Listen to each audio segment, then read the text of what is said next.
हैं वस्तुनिष्ठ प्रश्न की ओर, जो ऑब्जेक्टिव क्वेश्चन से हैं इसके तरफ चलते हैं। पहला प्रश्न है आपका, बिहार का कौन सा खाद्य पदार्थ प्रसिद्ध है? बिहार का कौन सा खाद्य पदार्थ प्रसिद्ध है? मैं ऑप्शन दे रहा हूं, एक में है दाल भात, दूसरा में रोटी सब्जी और तीसरा में मछली चावल और चौथा यानी कि डी नंबर जो है वो लिट्टी चोखा है। जरा बताएंगे। कुछ देर में समय भी देता हूं आप लोग को बताने के लिए। आपने बता दिया, बहुत धन्यवाद। ये है हमारा डी नंबर सही है, लिट्टी चोखा। अब चलते हैं नेक्स्ट क्वेश्चन की ओर। तो नेक्स्ट क्वेश्चन मेरा है, निम्नलिखित का सुमेल निम्न प्रकार से है। तो सुमेल करेंगे यानी कि एक दूसरे को मिलान करेंगे कि कौन सा मिलान सही है। तो यहां पर चलते हैं, बिहार है, पंजाब है, पश्चिम बंगाल है और केरल है। इसके कौन से पसंदीदा खाद्य पदार्थ जो है, जो भोजन में वो ज्यादा से ज्यादा लेते हैं, उसके उस प्रदेश के लिए जो है प्रसिद्ध है, उसके बारे में जानेंगे। जैसे पहले में ए नंबर में दिया मक्के की रोटी और सरसों का साग, मछली और चावल, लिट्टी चोखा, इडली डोसा और सांभर, डी नंबर। तो हम लोग चलते हैं इस कर्म को मिलाते हुए। तो ए बी सी डी आपने देखा, एक का जो है सी ए बी। अब हम लोग मिलान करते हैं, इसको देखते हैं। जब हम इसे देखते हैं तो हम मिलान करते हैं। बिहार का तो हम लोग जानते हैं लिट्टी चोखा, यानी कि एक नंबर का सी होगा। चलिए सी हो गया, एक का सी। अब चलते हैं पंजाब। पंजाब का जो है मक्के की रोटी और सरसों का साग, मैंने बताया है इसमें पिछले मास्टर वीडियो में। और चलते हैं पश्चिम बंगाल। पश्चिम बंगाल का पसंदीदा भोजन है मछली और चावल। केरल चलेंगे, इसका डी नंबर, इडली डोसा और सांभर। यानी कि हम लोग अगर चलते हैं या कर्म अगर देखते हैं तो सी चलिए सी आ गया। उसके बाद चलते हैं पंजाब का बी, पंजाब का ए, पश्चिम बंगाल का मछली और चावल यानी कि बी, और केरल का इडली डोसा और सांभर यानी कि ये। यानी कि हमारा आंसर सही हो रहा है ए, यानी सी ए बी डी, ये मिलान होता है। तो आपने देखा। तो अगला क्वेश्चन पर हम लोग चलते हैं। यह प्रश्न है आपका क्वेश्चन नंबर 3, बिहार का कौन सा पर्व जो है मशहूर है? बिहार का कौन सा पर्व मशहूर है? तो यहां पर चलते हैं, एक में है दुर्गा पूजा, बी में है काली पूजा, सी में है छठ और डी में है दीपावली। तो इसका आंसर हो जाएगा सही आंसर सी, छठ। आगे चलते हैं क्वेश्चन 4 पर। निम्नलिखित का सुमेल निम्न प्रकार से है। बिहार के लिए कौन सा पर्व है? पश्चिम बंगाल के लिए कौन सा? महाराष्ट्र के लिए कौन सा? केरल का कौन है? तो बिहार के लिए कौन सा हो जाएगा? बिहार का कौन सा पॉपुलर है? तो छठ है।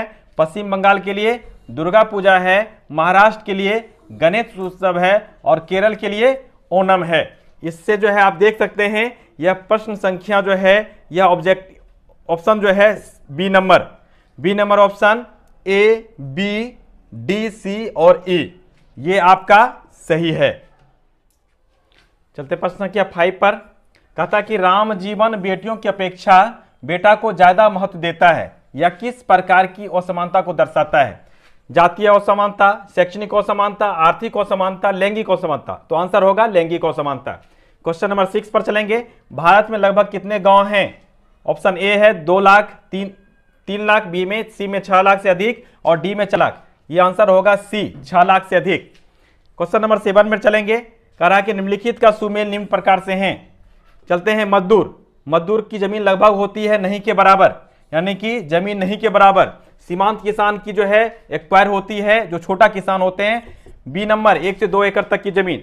मध्यम किसान का जो है, जो बीच के होते हैं, उसका होता है 5 से 6 एकड़ और जो बड़ा किसान होता है उसकी एक्वायर होती है लगभग 30 से 40 एकड़ तक की जमीन। तो इससे मिलान करने के बाद मिलता है मजदूर के लिए सी चलते हैं सी पर। उसके बाद चलते हैं सीमांत किसान, छोटा किसान 1 से 2 एकड़, बी, सी के बाद बी, चलिए ठीक है। उसके बाद मध्यम किसान 5 से 6 एकड़, डी, और शेष तो मिलाने की जरूरत नहीं है, यानी कि आंसर आपका हो जाएगा बी। चलते हैं क्वेश्चन नंबर 8। निम्नलिखित का सुमेल निम्न प्रकार से हैं। बढ़ई, लोहार, राजमिस्त्री, दर्जी, कुम्हार, इनका पेशा क्या है? बढ़ई का संपर्क जो है कहां से है? बढ़ई फर्नीचर का काम करेंगे, ई नंबर, चलिए ई। लोहार कहां चला जाएगा? लोहार से संबंध है लोहा का, यानी कि ए नंबर। चलिए, राजमिस्त्री का काम है दीवार का जोड़ना, यानी कि बी नंबर, और दर्जी का काम है कपड़ा से सिलना, यानी कि सी नंबर, और कुम्हार का काम है मिट्टी का बर्तन बनाना, यानी कि डी नंबर। यानी कि ये मेरा आंसर बी सही हो रहा है। चलते क्वेश्चन नंबर 9 में। भारत में लगभग कितने शहर हैं, ये प्रश्न है। आंसर ए 1000, बी 3000, सी 4000 और डी 5000 से अधिक। आंसर होगा डी 5000 से अधिक। क्वेश्चन नंबर 10, वैसे व्यापारी जो सड़क के किनारे चादर या चटाई बिछाकर दुकान लगाते हैं कहलाते हैं, क्या कहलाते हैं? ए नंबर है बड़ा व्यापारी, बी नंबर छोटा व्यापारी, सी नंबर मध्यम व्यापारी और डी नंबर पटरी वाला व्यापारी। ये कहलाते हैं पटरी वाला व्यापारी। आगे के प्रश्न में चलते हैं। क्वेश्चन संख्या 11, इसमें है निम्नलिखित का सुमेल निम्न प्रकार से हैं। दिल्ली क्या है? ये महानगर है। पटना यह क्या है? नगर निगम है। और खगड़िया ये क्या है? नगर परिषद है। और अलौली ये नगर पंचायत है।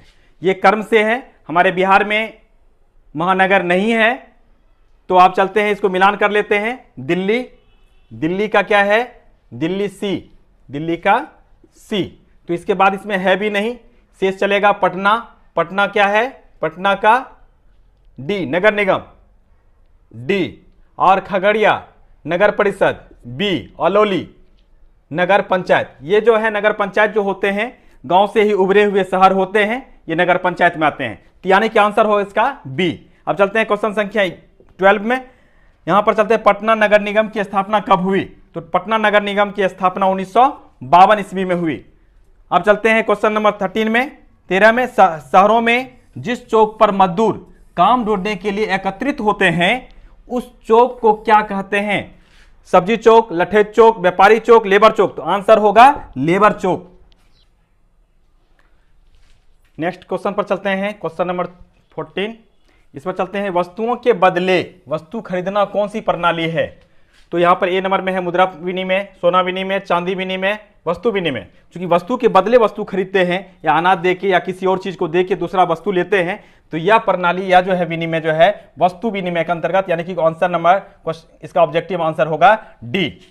चलते हैं क्वेश्चन नंबर 15, निम्नलिखित का सुमेल निम्न प्रकार से है। वस्तु मुद्रा के अंतर्गत क्या आ जाएगा? अनाज। धातु मुद्रा के अंदर क्या आएगा? सोना चांदी जो भी हो, लोहा तांबा जो भी का बना हुआ, यानी कि यह धातु मुद्रा चांदी। यहाँ पर प्लास्टिक मुद्रा के अंतर्गत क्या आ जाएगा? एटीएम कार्ड, क्रेडिट कार्ड जो भी हो, यहाँ पर जो है उसको देखेंगे। डिजिटल मुद्रा के अंतर्गत क्या आ जाएगा? यूपीआई, पे फोन, गूगल पे जो भी करते हैं। तो इसका मतलब यह हो गया वस्तु मुद्रा बी ए। चलिए बी ए मिल गया। अब चलते हैं प्लास्टिक मुद्रा, यानी कि यह हो गया आपको डी सी, यानी कि इसका आंसर होगा बी। चलते हैं क्वेश्चन नंबर 16 में। भारत में कागज का नोट छपवाने तथा जारी करने का अधिकार किसे है? स्टेट बैंक, ए बी केंद्रीय बैंक, सी विश्व बैंक, डी भारतीय रिजर्व बैंक। तो आंसर होगा भारतीय reserve bank, D number answer होगा। क्वेश्चन नंबर 17, सरकार के अंग हैं। सरकार के कौन अंग हैं? ए नंबर कार्यपालिका, बी नंबर व्यवस्थापिका और सी नंबर न्यायालय जो है इस तीनों में से कौन होगा? तो तीनों का तीनों होगा, यानी इनमें सभी, डी नंबर आंसर होगा। नेक्स्ट क्वेश्चन पर चलते हैं। 18, महिलाओं को मत देने का अधिकार मिला कब कब किसको मिला? ऑस्ट्रेलिया में जो है, ऑस्ट्रेलिया 1902 ईस्वी में मिल गया। अमेरिका में जो है महिलाओं को 1920 ईस्वी में, इंग्लैंड में 1928 ईस्वी में, और भारत में आजादी के बाद ही यानी कि 1947 ईस्वी से ही मिल गया था। यानी कि ए बी सी डी चारों मिल रहा है, यानी कि यह ए बी सी डी, यानी कि ऑप्शन संख्या ए ये आंसर सही होगा। आगे चलते हैं।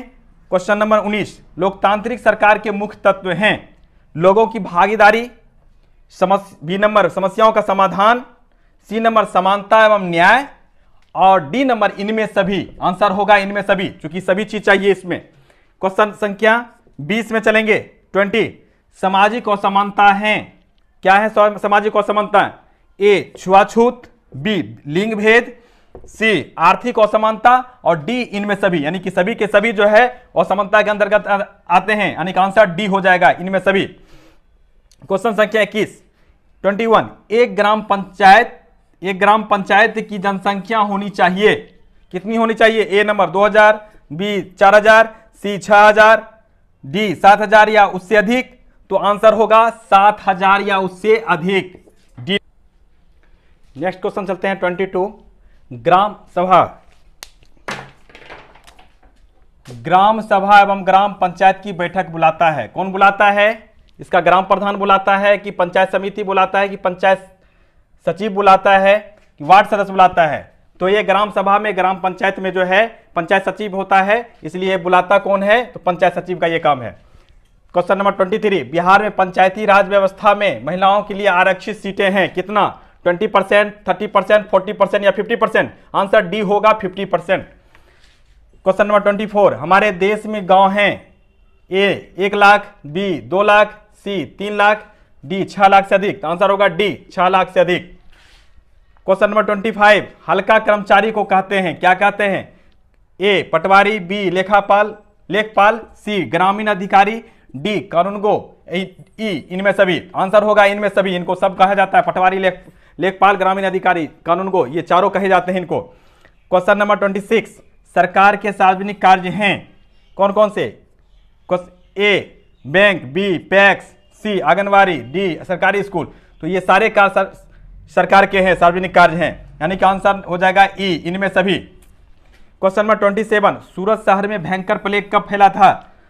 तो ये है 1991, 92, 93, 94। तो आंसर हो जाएगा 1994 ईस्वी, डी। क्वेश्चन नंबर 28, प्लेग फैलता है किससे? पानी से, मिट्टी द्वारा, हवा द्वारा, तो आग द्वारा। तो आंसर होगा हवा द्वारा, सी। क्वेश्चन नंबर 29, हॉर्न का उपयोग प्रतिबंधित है कहां? मस्जिद, मंदिर, अस्पताल एवं न्यायालय, इनमें सभी। तो आंसर हो जाएगा सी अस्पताल एवं न्यायालय। लास्ट क्वेश्चन है 30 क्वेश्चन, लास्ट क्वेश्चन है। हरा जो कलर होता है वो यातायात लाइट दर्शाता है। हरा यातायात लाइट क्या दर्शाता है? धीरे चलें, ए, बी वाहन रोकें, सी वाहन के चलने का संकेत है, डी बाएं मुड़े। तो ये हो जाएगा हरा से है तो वाहन के चलने का संकेत, यानी कि आंसर होगा सी। शुरुआत करता हूं पहले प्रश्न से। ये पहला प्रश्न है आपका, सौर परिवार का मुखिया कौन है? ऑप्शन ए है पृथ्वी, ऑप्शन बी है चंद्रमा, ऑप्शन सी है सूर्य और ऑप्शन डी है मंगल। तो सौर परिवार का मुखिया कौन है? तो ऑप्शन सी सूर्य। नेक्स्ट क्वेश्चन चलेंगे। दूसरा क्वेश्चन कहता है ग्रहों की कुल कितनी संख्या है? ग्रहों की कुल कितनी संख्या है? तो यह ग्रहों की कुल संख्या है, ए कह रहा 7, बी 8, सी 9 और डी 10। तो इसकी ग्रहों की कुल संख्या है कितनी? 8। पहले 9 था, प्लूटो को हटा दिया गया, अब रह गया है मात्र 8। अब चलते हैं नेक्स्ट क्वेश्चन तीसरा। सूर्य से ग्रहों का क्रम क्या है? सूर्य से ग्रह का कर्म क्या है? इस कर्म के बारे में जानना है। तो सूर्य से ग्रह का कर्म जो है, सूर्य के बाद जो है आता है कौन? तो सूर्य के बाद आता है बुध। सूर्य के बाद बुध, बुध के बाद बृहस्पति नहीं है, बृहस्पति को छोड़ के बाद शुक्र, एक कर्म हटाइएगा, शुक्र आ जाएगा। शुक्र आने के बाद फिर पृथ्वी आ जाता है और उसके बाद आएगा मंगल। मंगल के बाद क्या हो जाएगा? बुध गायब कर दीजिए, बृहस्पति आ जाएगा। बृहस्पति के बाद शुक्र गायब कीजिए, शनि आ जाएगा और उसके बाद अरुण और वरुण आ जाएगा। यानी क्या मेरा आंसर हो जाता है इसमें सी नंबर। क्वेश्चन नंबर 4 में हम लोग चलेंगे। क्वेश्चन नंबर 4 में कहता है लाल ग्रह किसे कहते हैं? तो लाल ग्रह किसे कहते हैं? क्योंकि मंगल ग्रह जो है वह लाल दिखता है, इसलिए उसको हम लाल ग्रह जानते हैं, इसलिए वहां पर चलते हैं। ए में ही मेरा आंसर दिया हुआ है मंगल, तो ये मंगल हो जाएगा। अब चलते हैं आगे प्रश्न संख्या 5 में कह रहा है सूर्य के प्रकाश को पृथ्वी तक आने में कितना समय लगता है? ऑप्शन दिया हुआ है 6 मिनट, 7 मिनट, 8 मिनट, 9 मिनट। तो ये आंसर मेरा होगा ये आंसर हो जाएगा मेरा 8 मिनट, यानी कि आंसर हो जाएगा सी। नेक्स्ट क्वेश्चन, पृथ्वी के उपग्रह हैं, पृथ्वी के कितने उपग्रह हैं? ऑप्शन में दिया हुआ है वैसे एक उपग्रह है, कौन है? तो चलते हैं ऑप्शन में दिया है, ए में दिया है शनि दिया है, बी में टाइटन, सी में चंद्रमा और डी में सूर्य। तो ये आंसर होगा सी चंद्रमा, पृथ्वी का उपग्रह है चंद्रमा। नेक्स्ट क्वेश्चन चलेंगे 7। निम्नलिखित का सुमेल निम्न प्रकार से है, तो कैसे सुमेल करेंगे इसको देख लेते हैं। अब चलते हैं बुध। बुध को हम क्या कहते हैं? सबसे छोटा ग्रह कहते हैं। चलिए 1 का डी नंबर मिल गया। चलते हैं उसके बाद नेक्स्ट पृथ्वी। पृथ्वी क्या है? यह नीला ग्रह, यानी नीला दिखाई पड़ता है, इसलिए इसको नीला ग्रह भी कहते हैं। चलते चंद्रमा, चंद्रमा क्या है? एक उपग्रह है पृथ्वी का, तो चंद्रमा उपग्रह है पृथ्वी का, बी नंबर। और आकाशगंगा क्या है? तारों का समूह है, तो चले लाखों तारों का समूह है, ए नंबर। तो ये हो गया आपका बुध का, चला हो गया डी, चलो डी हो गया। उसके बाद पृथ्वी सी, सी हो गया। उसके बाद चंद्रमा उपग्रह है यानी कि बी, बी हो गया। उसके बाद आकाशगंगा तो हो गया ए। चलिए ये हमारा आंसर हो जाता है, ये आंसर आता है मेरा B number, B number. Next question है मेरा क्वेश्चन नंबर 8, कह रहा समदिवा रात्रि है। समदिवा यानी कि समान रूप से, दिवा मतलब दिन, रात्रि मतलब रात, यानी कि दिन रात कब बराबर होते हैं, यानी समान होते हैं, दोनों बराबर होते हैं। तो समान रात्रि, समदिवा रात्रि होते हैं ये 21 मार्च और 23 सितंबर को, बी नंबर। यानी कि ऑप्शन ए में दिया था 22 जून एवं 21 सितंबर, और ऑप्शन बी में दिया था 21 मार्च एवं 23 सितंबर। सी में दिया था 21 मार्च एवं 21 जून, और डी में दिया था 21 सितंबर में 21 दिसंबर। तो जैसे ही हम देखेंगे 21 मार्च एवं 23 सितंबर, तो ये दिन जो है, दिन और रात्रि दोनों क्या होते हैं? समान स्थिति में होते हैं, इसे ही समदिवा रात्रि कहते हैं। नेक्स्ट क्वेश्चन चलेंगे, क्वेश्चन नंबर 9, सबसे बड़ा दिन होता है, किस दिन सबसे बड़ा दिन होता है? 21 जून, 22 जून, 25 जून, 22 दिसंबर। तो ये सबसे बड़ा दिन जो होता है, चूंकि जून में जो है गर्मी का समय होता है, तो जून में ज्यादा होता है, तो यह आंसर होगा मेरा 21 जून, ए नंबर आंसर। नेक्स्ट क्वेश्चन चलेंगे, कह रहा है कि पृथ्वी अपने अक्ष पर झुकी है, पृथ्वी अपने अक्ष पर झुकी है कितना? तो 23.5 डिग्री। चलते हैं, यहां कह रहा है 32.5 डिग्री, 33.5 डिग्री, 23 डिग्री, 67 डिग्री। तो आंसर होगा C number, 23 degree. Next question चलेंगे, क्वेश्चन नंबर 11, चांद पर पहुंचने वाले पहले व्यक्ति थे? Rakesh Sharma, Yuri Gagarin, Neil Armstrong, Tenzing. अब चलते हैं, इसमें देखेंगे कि राकेश शर्मा हमारे भारतीय मूल के थे, वो गए थे, लेकिन इससे पहले भी अमेरिका के थे नील आर्मस्ट्रॉन्ग, इन्होंने पहुंचा था चांद पर, इसलिए आंसर मेरा हो जाएगा सी। नेक्स्ट क्वेश्चन चलेंगे 12, कह रहा अंतरिक्ष में जाने वाले पहले भारतीय थे, तो अंतरिक्ष में जाने वाले पहले भारतीय कौन थे? हमारे राकेश शर्मा, अशोक शर्मा, राकेश शर्मा, रमेश शर्मा, रवि शर्मा। इस तरह से फंसेंगे नहीं हम लोग, चलेंगे बी नंबर आंसर होगा राकेश शर्मा, याद रखेंगे। क्वेश्चन नंबर 13, मैदान मुख्यतः कितने प्रकार के होते हैं? तो मैदान जो मुख्यतः होते हैं वह 3 प्रकार के होते हैं, इसमें दिया हुआ 1 2 3 4, तो आंसर होगा सी नंबर 3। क्यों होगा? क्योंकि जो है मैदान जो होते हैं यह 3 प्रकार के होते हैं, और यह जो है अपर्दन के माध्यम से मैदान बनता है, निक्षेपण के माध्यम से मैदान तैयार होता है, और रचनात्मक रूप से मैदान तैयार होता है। तो अपर्दन के माध्यम से जो अपर्दन होकर बनता है मुख्यतः, निक्षेपण के माध्यम से जैसे समुद्र, हवा, पानी, इसके माध्यम से तैयार होता है, वो निक्षेपण का मैदान होता है। और एक जो पृथ्वी में हलचल होती है, उस हलचल के कारण जो मैदान तैयार होता है उसे रचनात्मक मैदान कहते हैं। इस तरह से हमारे मैदान 3 होते हैं, इसलिए आंसर होगा क्या? 3। आप चलते हैं क्वेश्चन नंबर 14, संसार का सबसे ऊंचा पठार है, तो संसार का सबसे ऊंचा पठार है तिब्बत का पठार। क्वेश्चन नंबर 15 चलेंगे, संसार का छत किस पठार को कहते हैं? तो यह जो है पामीर का जो पठार है, इसे संसार का छत कहते हैं, आंसर हो जाएगा इसका सी, पामीर। क्वेश्चन नंबर 16, भारत का हिमालय पर्वत है या कौन सा पर्वत है? हिमालय पर्वत जो है कौन सा पर्वत है? तो आंसर दिया है ऑप्शन में वलित पर्वत है कि भरसोत पर्वत है कि ज्वालामुखी पर्वत है। याद रखें, वलित पर्वत जो है टेढ़ा मेढ़ा उबड़ खाबड़ लंबी शिला शंकुकार का होता है, और यह हमारा हिमालय पर्वत है, इसलिए आंसर इसका हो जाएगा ए। भरसोत पर्वत जो है यह एक चिकना टाइप का होता है, एक ऊंचाई होती है। ज्वालामुखी पर्वत जो होता है, जब यह जो है पृथ्वी में हलचल होती है और उसके कारण ज्वाला जो उत्पन्न होता है, उसके ज्वाला उत्पन्न होने के बाद उससे जो बहुत सारी लावा वगैरह सब निकलता है, वह जब ठंडा हो जाता है, ठंडा होने के बाद जो पहाड़ तैयार होता है उसे हम ज्वालामुखी पर्वत कहते हैं, यानी कि ये पर्वत जो है ज्वालामुखी पर्वत कहलाते हैं। लेकिन हमारा यह जो हिमालय जो है वलित पर्वत कहलाता है, यानी कि आंसर हो जाएगा ए।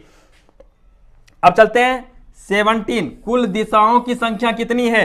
अभी तक तो मुख्यतः हम लोग जानते आए हैं कि कुल दिशाओं की संख्या कितनी है? 4, पूरब, पश्चिम, उत्तर, दक्षिण, ये जानते हैं। लेकिन ये कुल दिशाओं की संख्या यहां पर ध्यान रखेंगे तो यहां पर आंसर हो जाएगा, यहां पर दिया हुआ 5, 6, 9, 10, तो यहां पर आंसर होगा डी। क्वेश्चन नंबर 18, अब क्वेश्चन नंबर 18 में चलेंगे। कह रहा है अंतरराष्ट्रीय तिथि रेखा कहा जाता है। अंतरराष्ट्रीय तिथि रेखा जो है यह 180 डिग्री को अंतरराष्ट्रीय तिथि रेखा कहा जाता है। यानी कि यहां पर चलते हैं 60 डिग्री दिया है, 0 डिग्री दिया है, 180 डिग्री दिया है, 90 डिग्री दिया है, तो आंसर मेरा सी होगा 180 डिग्री। नेक्स्ट क्वेश्चन सॉरी 19 का चलते हैं, एक देशांतर से दूसरे देशांतर की दूरी तय करने में सूर्य को कितना समय लगता है? तो एक देशांतर से दूसरे देशांतर की दूरी तय करने में सूर्य को लगता है 4 मिनट। आंसर होगा बी। इसमें दिया हुआ है 3 मिनट, 4 मिनट, 5 मिनट, 4 सेकेंड, तो आंसर होगा बी 4 मिनट। नेक्स्ट क्वेश्चन 20 कह रहा है कि अंतरराष्ट्रीय तिथि रेखा से पूरब जाने पर, जैसे ही अंतरराष्ट्रीय तिथि रेखा से हम पूरब की ओर जाते हैं तो यह क्या होता है, एक तिथि जो है क्या कर दी जाती है, घटा दी जाती है। जैसे ही हम पश्चिम जाते हैं तो एक तिथि बढ़ा दी जाती है। तो हम पूरब की ओर जा रहे हैं इसलिए एक तिथि बढ़ा दी जाती है, यानी कि आंसर बी होगा मेरा। चलते हैं क्वेश्चन नंबर 21, कहता है कि जिस मानचित्र में पर्वत, पठार, मैदान इत्यादि को दर्शाते हैं उसे कहते हैं, जैसे मानचित्र में के अंतर्गत जानते हैं तो अब थीमेटिक मानचित्र है, भौतिक मानचित्र है, राजनीतिक मानचित्र है। तो चलते हैं कि इसमें क्या होता है कि इसके अंतर्गत चूंकि पर्वत, पठार, मैदान इत्यादि को दर्शाया जाता है, ये थीमेटिक मानचित्र के अंतर्गत आता है। ये किसके अंतर्गत आता है? थीमेटिक मानचित्र के अंतर्गत आता है। भौतिक मानचित्र में जलवायु, वनस्पति वगैरह सबको दिखाया जाता है। राजनीतिक मानचित्र में क्या किया जाता है, वहां के देश की सीमाओं को आदि आदि चीजों को दिखाया जाता है। राजनीतिक मापदंड होता है उसमें। अब चलते हैं क्वेश्चन नंबर 22, कहते हैं निम्नलिखित का सुमेल निम्न प्रकार से हैं, जैसे जलाशय। अब इसका कलर क्या हुआ, जलाशय, पर्वत, पठार, मैदान। जलाशय का जो है रंग जो होता है कैसा हो सकता है, आप सोच सकते हैं। जल जो है कैसा दिखेगा, दिखने में नीला दिखेगा। कैसा दिखेगा, नीला दिखेगा, क्योंकि इसी के कारण पृथ्वी नीला दिखता है। पर्वत कैसा दिखेगा, पर्वत का रंग कैसा होगा, पर्वत का जो है वह कैसा होगा, पर्वत का भूरा होगा। कैसा होगा, भूरा होगा। और पठार का पीला होगा। और मैदान कैसा होगा, मैदान जो है हरा होगा। मैदान कैसा होगा, हरा होगा। अब चलते हैं इसको मिलान करते हैं। जलाशय डी, जलाशय का डी, एक का डी, चलिए डी चलते हैं, जलाशय डी। पर्वत, पर्वत का कौन सा हो गया, भूरा, यानी कि सी, ठीक है। और पठार का कौन सा हो गया, पठार का बी, पीला, चलिए। मैदान का कौन सा हो गया, हरा, यानी कि ए। इसका मतलब है कि इसका आंसर होगा बी, आंसर होगा बी। क्वेश्चन नंबर 23 कह रहा है कि बिहार राज्य में कितने जिले हैं? तो याद रखें बिहार राज्य में 38 जिले हैं, यानी कि आंसर हो जाएगा डी। चलते हैं हम लोग 24 क्वेश्चन, गंडक, बागमती, कमला, बकैया, करेह, महानंदा, कोसी नदियों का उद्गम स्थल है कहां है? तो ऑप्शन दिया हुआ है भारत, नेपाल, पाकिस्तान, बंगाल। तो आंसर चूंकि ये उद्गम स्थल है नेपाल, इसलिए आंसर होगा हमारा बी, नेपाल। क्वेश्चन नंबर 25 कह रहा सरेसा क्षेत्र किस क्षेत्र खेती के लिए प्रसिद्ध है? सरेसा क्षेत्र जो है कहीं जगह नहीं है, बल्कि 2-3 जिलों का जहां पर तंबाकू की खेती होती है उसे हम सरेसा कहते हैं। इसलिए जो है यह आंसर हो जाएगा, तंबाकू के लिए प्रसिद्ध है। इसलिए एक में है गन्ना, 2 में है धान, 3 में यानी सी में है तंबाकू और डी में है मक्का। आंसर होगा सी, तंबाकू। 26 चलेंगे, सरेसा क्षेत्र में शामिल जिले हैं। सरेसा क्षेत्र में शामिल जिले कौन कौन से हैं? तो वैशाली, समस्तीपुर, मुजफ्फरपुर, इनमें सभी। तो तीनों का तीनों है, वैशाली, समस्तीपुर और मुजफ्फरपुर के कुछ प्रखंड हैं जहां तंबाकू की खेती होती है, उसको हम सरेसा क्षेत्र कहते हैं। इसलिए तीनों हो जाएगा, इनमें से सभी, डी नंबर आंसर। चलते हैं नेक्स्ट क्वेश्चन 27, गन्ना उत्पादक जिले हैं। गन्ना कहां उत्पादन किया जाता है? क्वेश्चन नंबर 27 का ए ऑप्शन है गोपालगंज, बी है बेतिया, सी है मोतिहारी और डी है इनमें सभी। तो आंसर होगा गोपालगंज, बेतिया, मोतिहारी, तीनों जगह पर जो है गन्ना की खेती की जाती है, इसलिए होगा आंसर इनमें सभी, डी नंबर। चलेंगे 28, निम्नलिखित का सुमेल निम्न प्रकार से हैं, जैसे वाल्मीकि नगर अभ्यारण्य है, कैमूर अभ्यारण्य है, राजगीर अभ्यारण्य है, कांवर झील है। इसका जगह देखिएंगे, वाल्मीकि नगर अभ्यारण्य जो है ये पश्चिम चंपारण से बिलोंग करता है। उसके बाद कैमूर अभ्यारण्य, कैमूर रोहतास से, राजगीर अभ्यारण्य नालंदा जिला से और कांवर झील बेगूसराय जिला से। तो इसका आंसर देख लेंगे, वाल्मीकि अभ्यारण्य कहां से है, बी। चलते हैं बी। उसके बाद कैमूर, रोहतास, सी, बी के बाद सी, चल ठीक है। राजगीर अभ्यारण्य नालंदा यानी कि डी, कांवर झील बेगूसराय ए, यानी कि आंसर हमारा हो जाएगा बी। 29 में चलते हैं, गया में अवस्थित विष्णुपद मंदिर किसने बनवाया था? तो यहां पर है ये विष्णुपद मंदिर जो है रानी अहिल्याबाई बनाई थी। तो यहां पर ऑप्शन दिया रानी लक्ष्मीबाई, रानी अहिल्याबाई, अजातशत्रु, अशोक। आंसर हो जाएगा हमारा बी, रानी अहिल्याबाई। नेक्स्ट अंतिम क्वेश्चन है सुपर 30 का 30वां क्वेश्चन, 30 नंबर का सुपर 30 का 30 ककोलत प्रसिद्ध हैं किस चीज के लिए? ठंडे जल के लिए, गर्म जल के लिए, मंदिरों के लिए, घाटों के लिए। तो ये ठंडे जल के लिए, ककोलत जलप्रपात जो है वो ठंडे जल के लिए प्रसिद्ध है। आंसर ए होगा।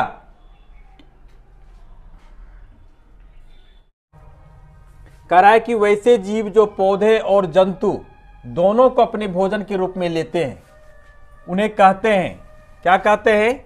शाकाहारी, मांसाहारी, सर्वाहारी या इनमें से कोई नहीं। तो आंसर आ जाएगा इसका क्या? क्योंकि वैसे जीव क्या करते हैं, जो पौधे और जंतु दोनों को, क्योंकि पौधे को खाने वाले जो जीव होते हैं शाकाहारी कहलाते हैं और जो जीव जंतु को खाते हैं वो मांसाहारी कहलाते हैं, अर्थात इसमें दोनों पौधे और जंतु दोनों हैं, इसलिए क्या हो जाएंगे? सर्वाहारी। आंसर हो जाएगा हमारा सी। नेक्स्ट क्वेश्चन है हमारा कार्बोहाइड्रेट के स्रोत हैं, यानी कार्बोहाइड्रेट के स्रोत क्या क्या है उसके बारे में बताना है। तो कार्बोहाइड्रेट हमें आलू में भी प्राप्त होता है, कार्बोहाइड्रेट गेहूं से भी प्राप्त होता है, कार्बोहाइड्रेट चावल से भी प्राप्त होता है, अर्थात इनमें से सभी। आंसर मेरा हो जाता है डी। नेक्स्ट क्वेश्चन है कि प्रोटीन के स्रोत हैं, प्रोटीन के स्रोत क्या हैं? प्रोटीन हमें जितने भी दलीय पौधे हैं उसमें भी प्राप्त होते हैं, दूध में भी होता है और सब में भी रहता है। तो इसमें देख रहे हैं हम लोग सबके सब दलीय पौधे हैं, मूंग, चना, मटर, यानी कि इस मूंग में भी पाया जाता है, चना में भी, मटर में भी, सभी में प्रोटीन पाए जाते हैं, अर्थात हमारा आंसर हो जाएगा डी नंबर, इनमें सभी। नेक्स्ट प्रश्न है निम्नलिखित का सही मिलान करें, यानी कि निम्नलिखित का सही मिलान हमें करना है। कह रहा है कि विटामिन ए, विटामिनों की छह विटामिन है, ए बी सी डी ई के। तो ये 6 विटामिन में जो है हमें कह रहा है विटामिन ए जो है ये किसके लिए संबंधित है? तो विटामिन ए की कमी से दृष्टिहीनता हो जाती है, यानी कि एक का आ जाएगा डी नंबर। उसके बाद है विटामिन बी से बेरी नामक, याद रखिएगा, बी से बेरी नामक बीमारी होती है। और विटामिन सी की कमी से जो है स्कर्वी, C4 स्कर्वी, यहां देख लीजिएगा, ध्यान रखिएगा। और विटामिन डी से रिकेटस, जो शेष बच गया रिकेटस, यानी कि यह हो गया हमारा एक का डी चलते हैं, डी चलिए। उसके बाद चलते हैं विटामिन बी, बेरी यानी सी, चलिए ठीक है सी, बस हो गया। अब आपका जो आंसर हो जा रहा है बी होगा आंसर हमारा बी हो जाता है, ये हमारा आंसर होता है। नेक्स्ट प्रश्न है हमारा क्वेश्चन नंबर 5, वैसे वस्त्र के तंतु जो पौधों एवं जंतुओं से प्राप्त होते हैं कहलाते हैं। कहता है कि यह तंतु जो पौधों एवं जंतुओं से प्राप्त होते हैं कहलाते हैं, क्या कहलाते हैं? तो चूंकि ये तंतु किससे प्राप्त होते हैं? पौधे से और जंतु से, अर्थात यह जो है क्या है? प्राकृतिक प्रदत्त है चीज, जो कि मानव तो इसको निर्माण नहीं करता, पौधे या जंतु को, तो इसलिए जो है ये प्रकृति प्रदत्त है, इसलिए यह कौन सा कहलाएगा? प्राकृतिक तंतु की, मानव निर्मित तंतु की, प्राकृतिक मानव निर्मित, दोनों, इनमें से कोई नहीं। आंसर हो जाएगा प्राकृतिक तंतु ए नंबर मेरा आंसर होगा। क्वेश्चन नंबर 6, मानव निर्मित तंतु हैं। मानव निर्मित तंतु कौन है? जो मानव द्वारा निर्माण किया जाता है, पॉलिस्टर, नायलॉन, एक्रिलिक, ये तीनों जो है मानव द्वारा निर्मित किया गया है, अर्थात हमारा आंसर हो जाएगा उपर्युक्त सभी, यानी कि ये डी नंबर आंसर होगा। क्वेश्चन नंबर 7 चलते हैं। बिहार के निम्न जिले में जूट अधिक उगाए जाते हैं। किस जिले में, बिहार के किस जिले में जूट अधिक उगाए जाते हैं? तो आप जान जाइए कि बिहार के उत्तरी जिला जो है, जैसे कटिहार भी हो गया, उत्तरी और दक्षिणी भी लेते हैं, तो आप कुछ जो है इसमें कटिहार भी आता है, मधेपुरा आ जाता है, सहरसा आ जाता है, सुपौल आ जाता है, ये सारे जिले आते हैं। तो यहां पर आंसर देख रहे हैं हम लोग, कटिहार भी है, मधेपुरा भी, सहरसा है, इनमें सभी, यानी कि मेरा आंसर हो जाएगा डी, इनमें सभी। नेक्स्ट क्वेश्चन चलते हैं हम लोग आगे। कह रहा है कि वैसे पदार्थ जिनसे होकर वस्तुएं या चीजें अस्पष्ट रूप से या धुंधली दिखाई देती हैं, यानी कि वैसे पदार्थ के बारे में बताना है जिससे जो है अस्पष्ट रूप से, यानी कि धुंधली दिखाई पड़े, अस्पष्ट रूप से धुंधली दिखाई देती है वैसे पदार्थ के बारे में। तो धुंधली कैसे दिखाएगा? पारदर्शी पदार्थ में जो है आर पार दिखाई पड़ता है, अपारदर्शी में दिखाई ही नहीं पड़ता है, और जिसमें धुंधली दिखाई पड़ती है उसको हम पारभासी पदार्थ कहते हैं। ये मेरा आंसर हो जाता है सी। क्वेश्चन नंबर 9, पदार्थों को अलग अलग करने की क्रिया कहलाती है। पदार्थ को अलग अलग करने की क्रिया क्या कहलाती है, इसके बारे में जानेंगे।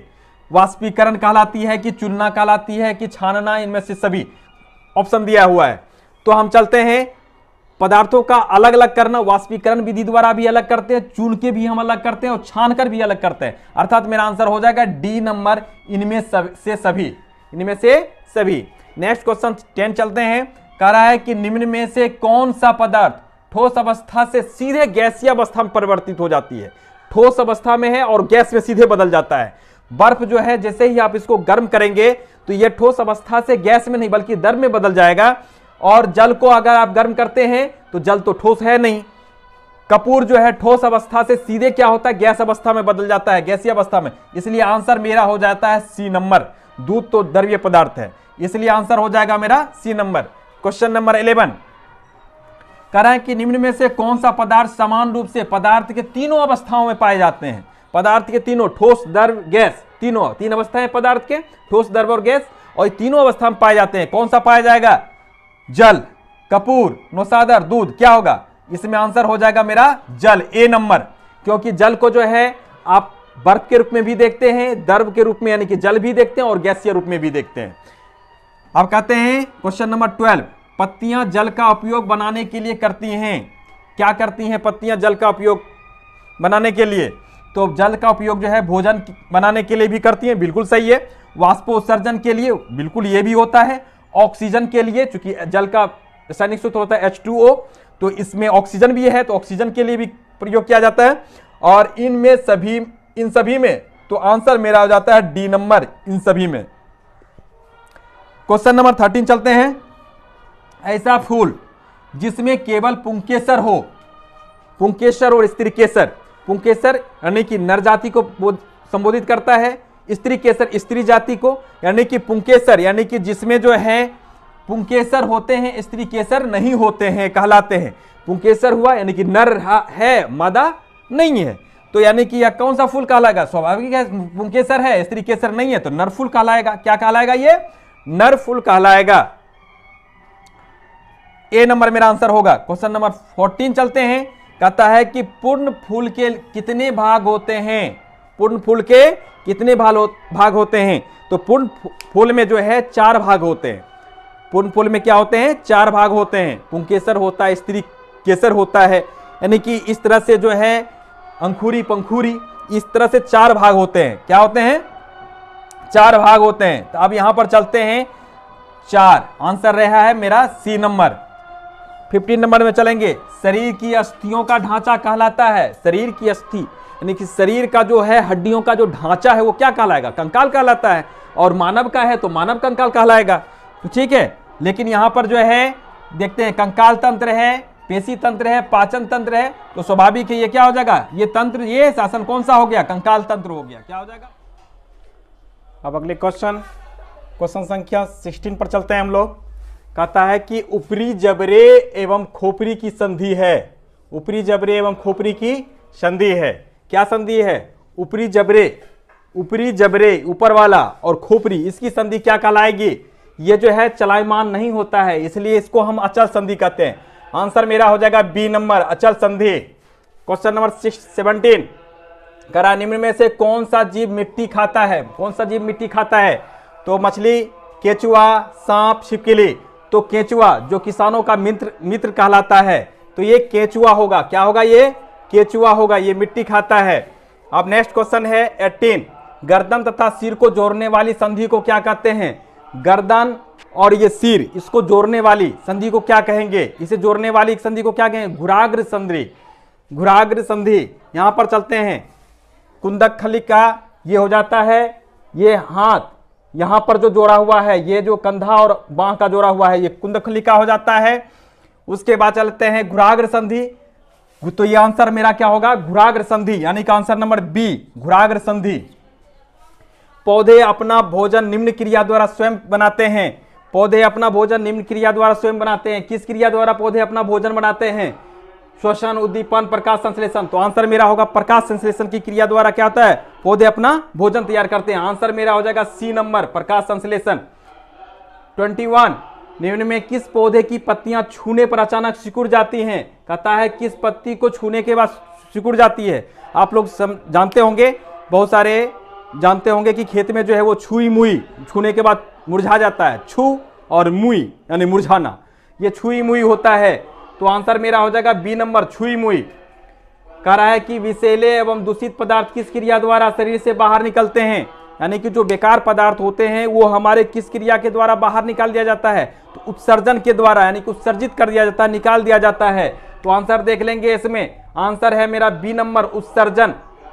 नेक्स्ट नंबर 23 कह रहा है क्वेश्चन, आवर्ती गति का उदाहरण है। आवर्ती गति का उदाहरण है, आवर्ती गति का उदाहरण क्या हो सकता है? यानी कि एक फिक्स समय, एक नियत समय पर जो है किसी भी दूरी को तय करके पुनः अपनी दूरी में आ जाना, फिर जाना, फिर आ जाना, इस तरह से जो है, इस तरह से पेंडुलम की तरह जो है चलना, या लोलक की गति कर सकते हैं, या तबला पर बजाने के बाद जो एक नियत समय पर जो उसकी उछाल होती है वो गति हो सकती है। अर्थात यहाँ पर हम देख लेते हैं, कहता झूला झूलते बच्चे की गति, ये भी जो आवर्ती गति कहलाती है। लोलक की गति, इस तरह से जो पेंडुलम घूमते रहता है, चलते रहता है, ये लोलक गति होती है। बजते तबलों के पिष्ट की गति, ये जो आवाज देती है जिसके कारण जो है उसका जो जंपिंग होता है उसकी गति, ये भी आवर्ती गति के अंतर्गत आता है। अर्थात इनमें से सभी, आंसर मेरा डी नंबर हो जाता है।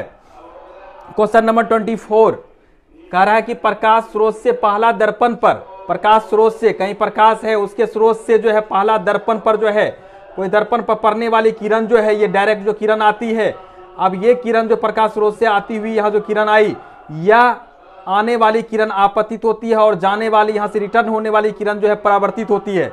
तो पहला दर्पण पर पड़ने वाली किरण क्या कहलाती है? तो आपतित किरण। आंसर मेरा हो जाता है B number, answer B number. Question number 25 पर चलेंगे। कह रहा है कि बल्ब की कुंडली किस धातु की बनी होती है?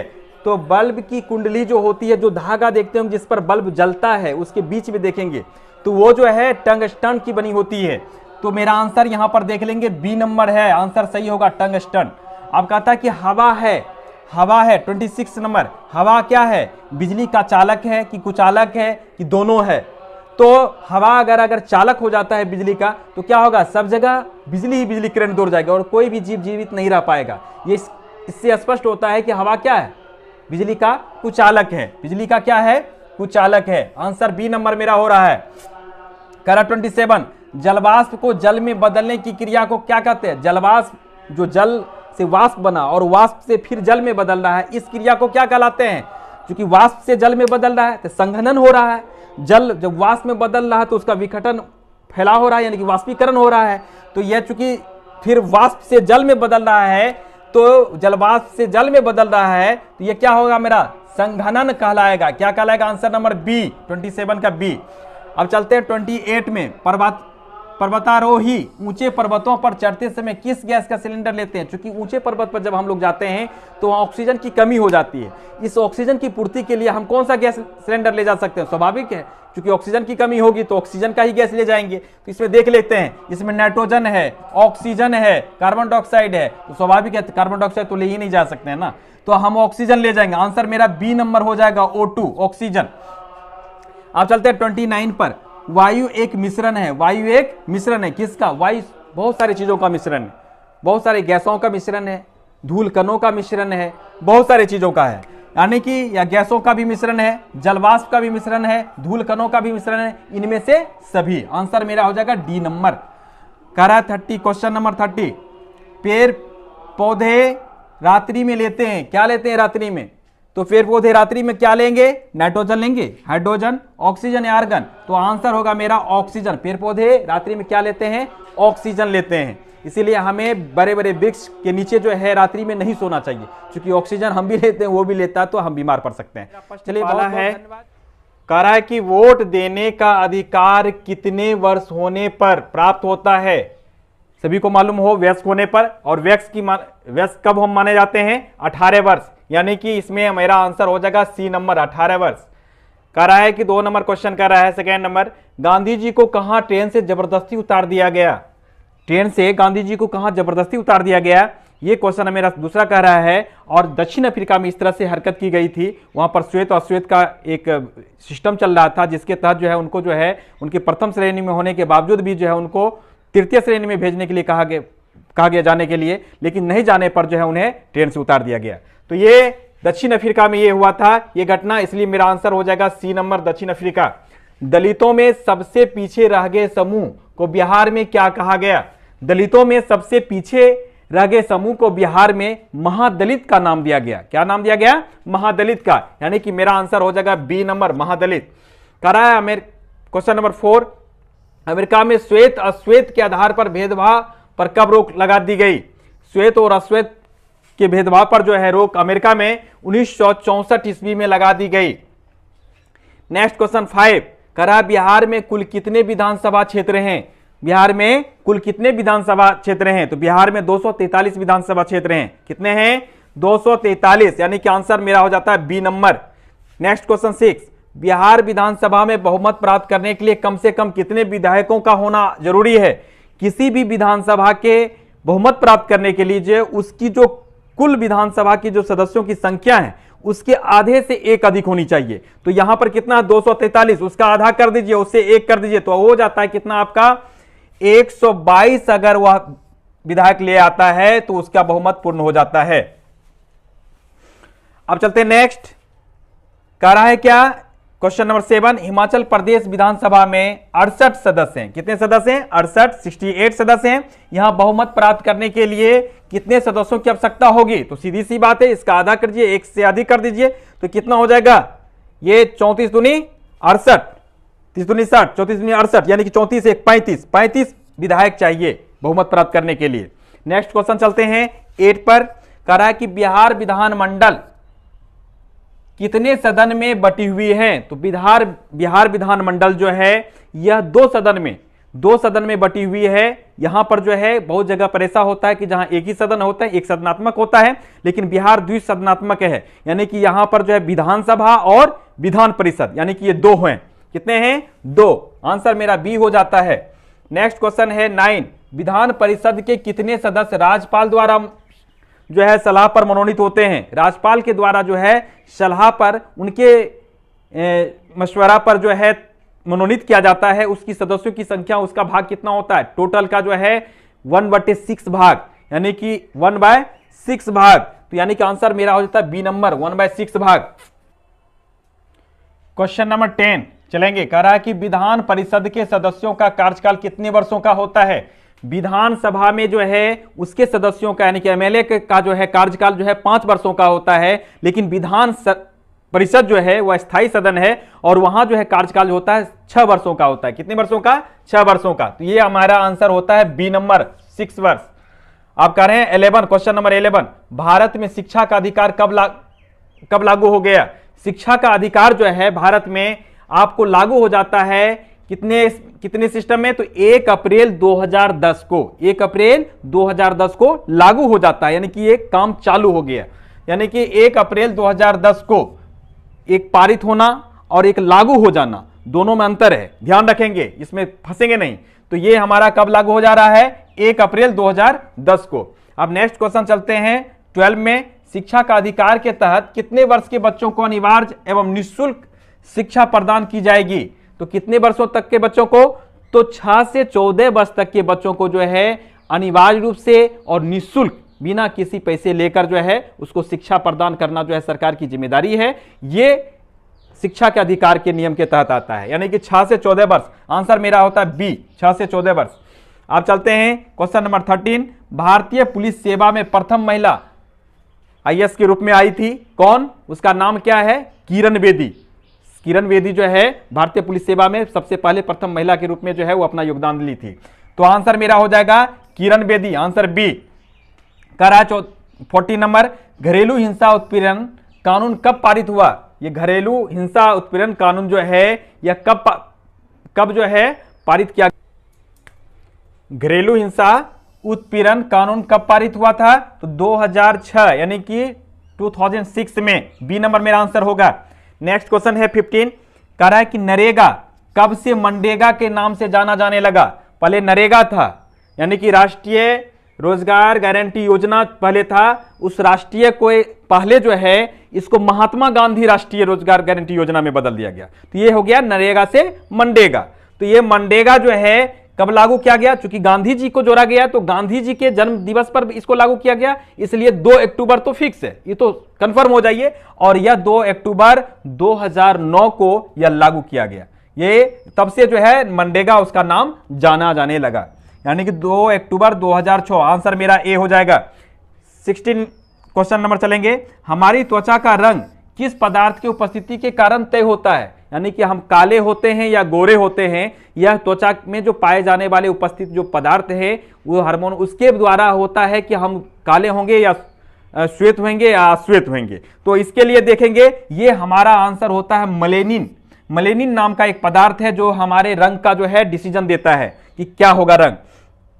अब क्वेश्चन नंबर 17 चलते हैं। कह रहा देश में मखाना के कुल उत्पादन का कितना प्रतिशत बिहार से आता है? बहुत ही ज्यादा मेरे दोस्तों, सबसे ज्यादा मखाना जो है यह बिहार में उत्पादन किया जाता है 85%। कितना?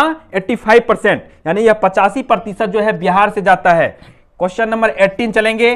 पटना शहर के दीघा का कौन सा आम प्रसिद्ध है? पटना शहर का जो दीघा जगह है वहां का कौन सा आम प्रसिद्ध है? तो वहां का जो है एक आम है जो बहुत ही ज्यादा प्रसिद्ध है, उस आम का नाम है दुधिया मालदा।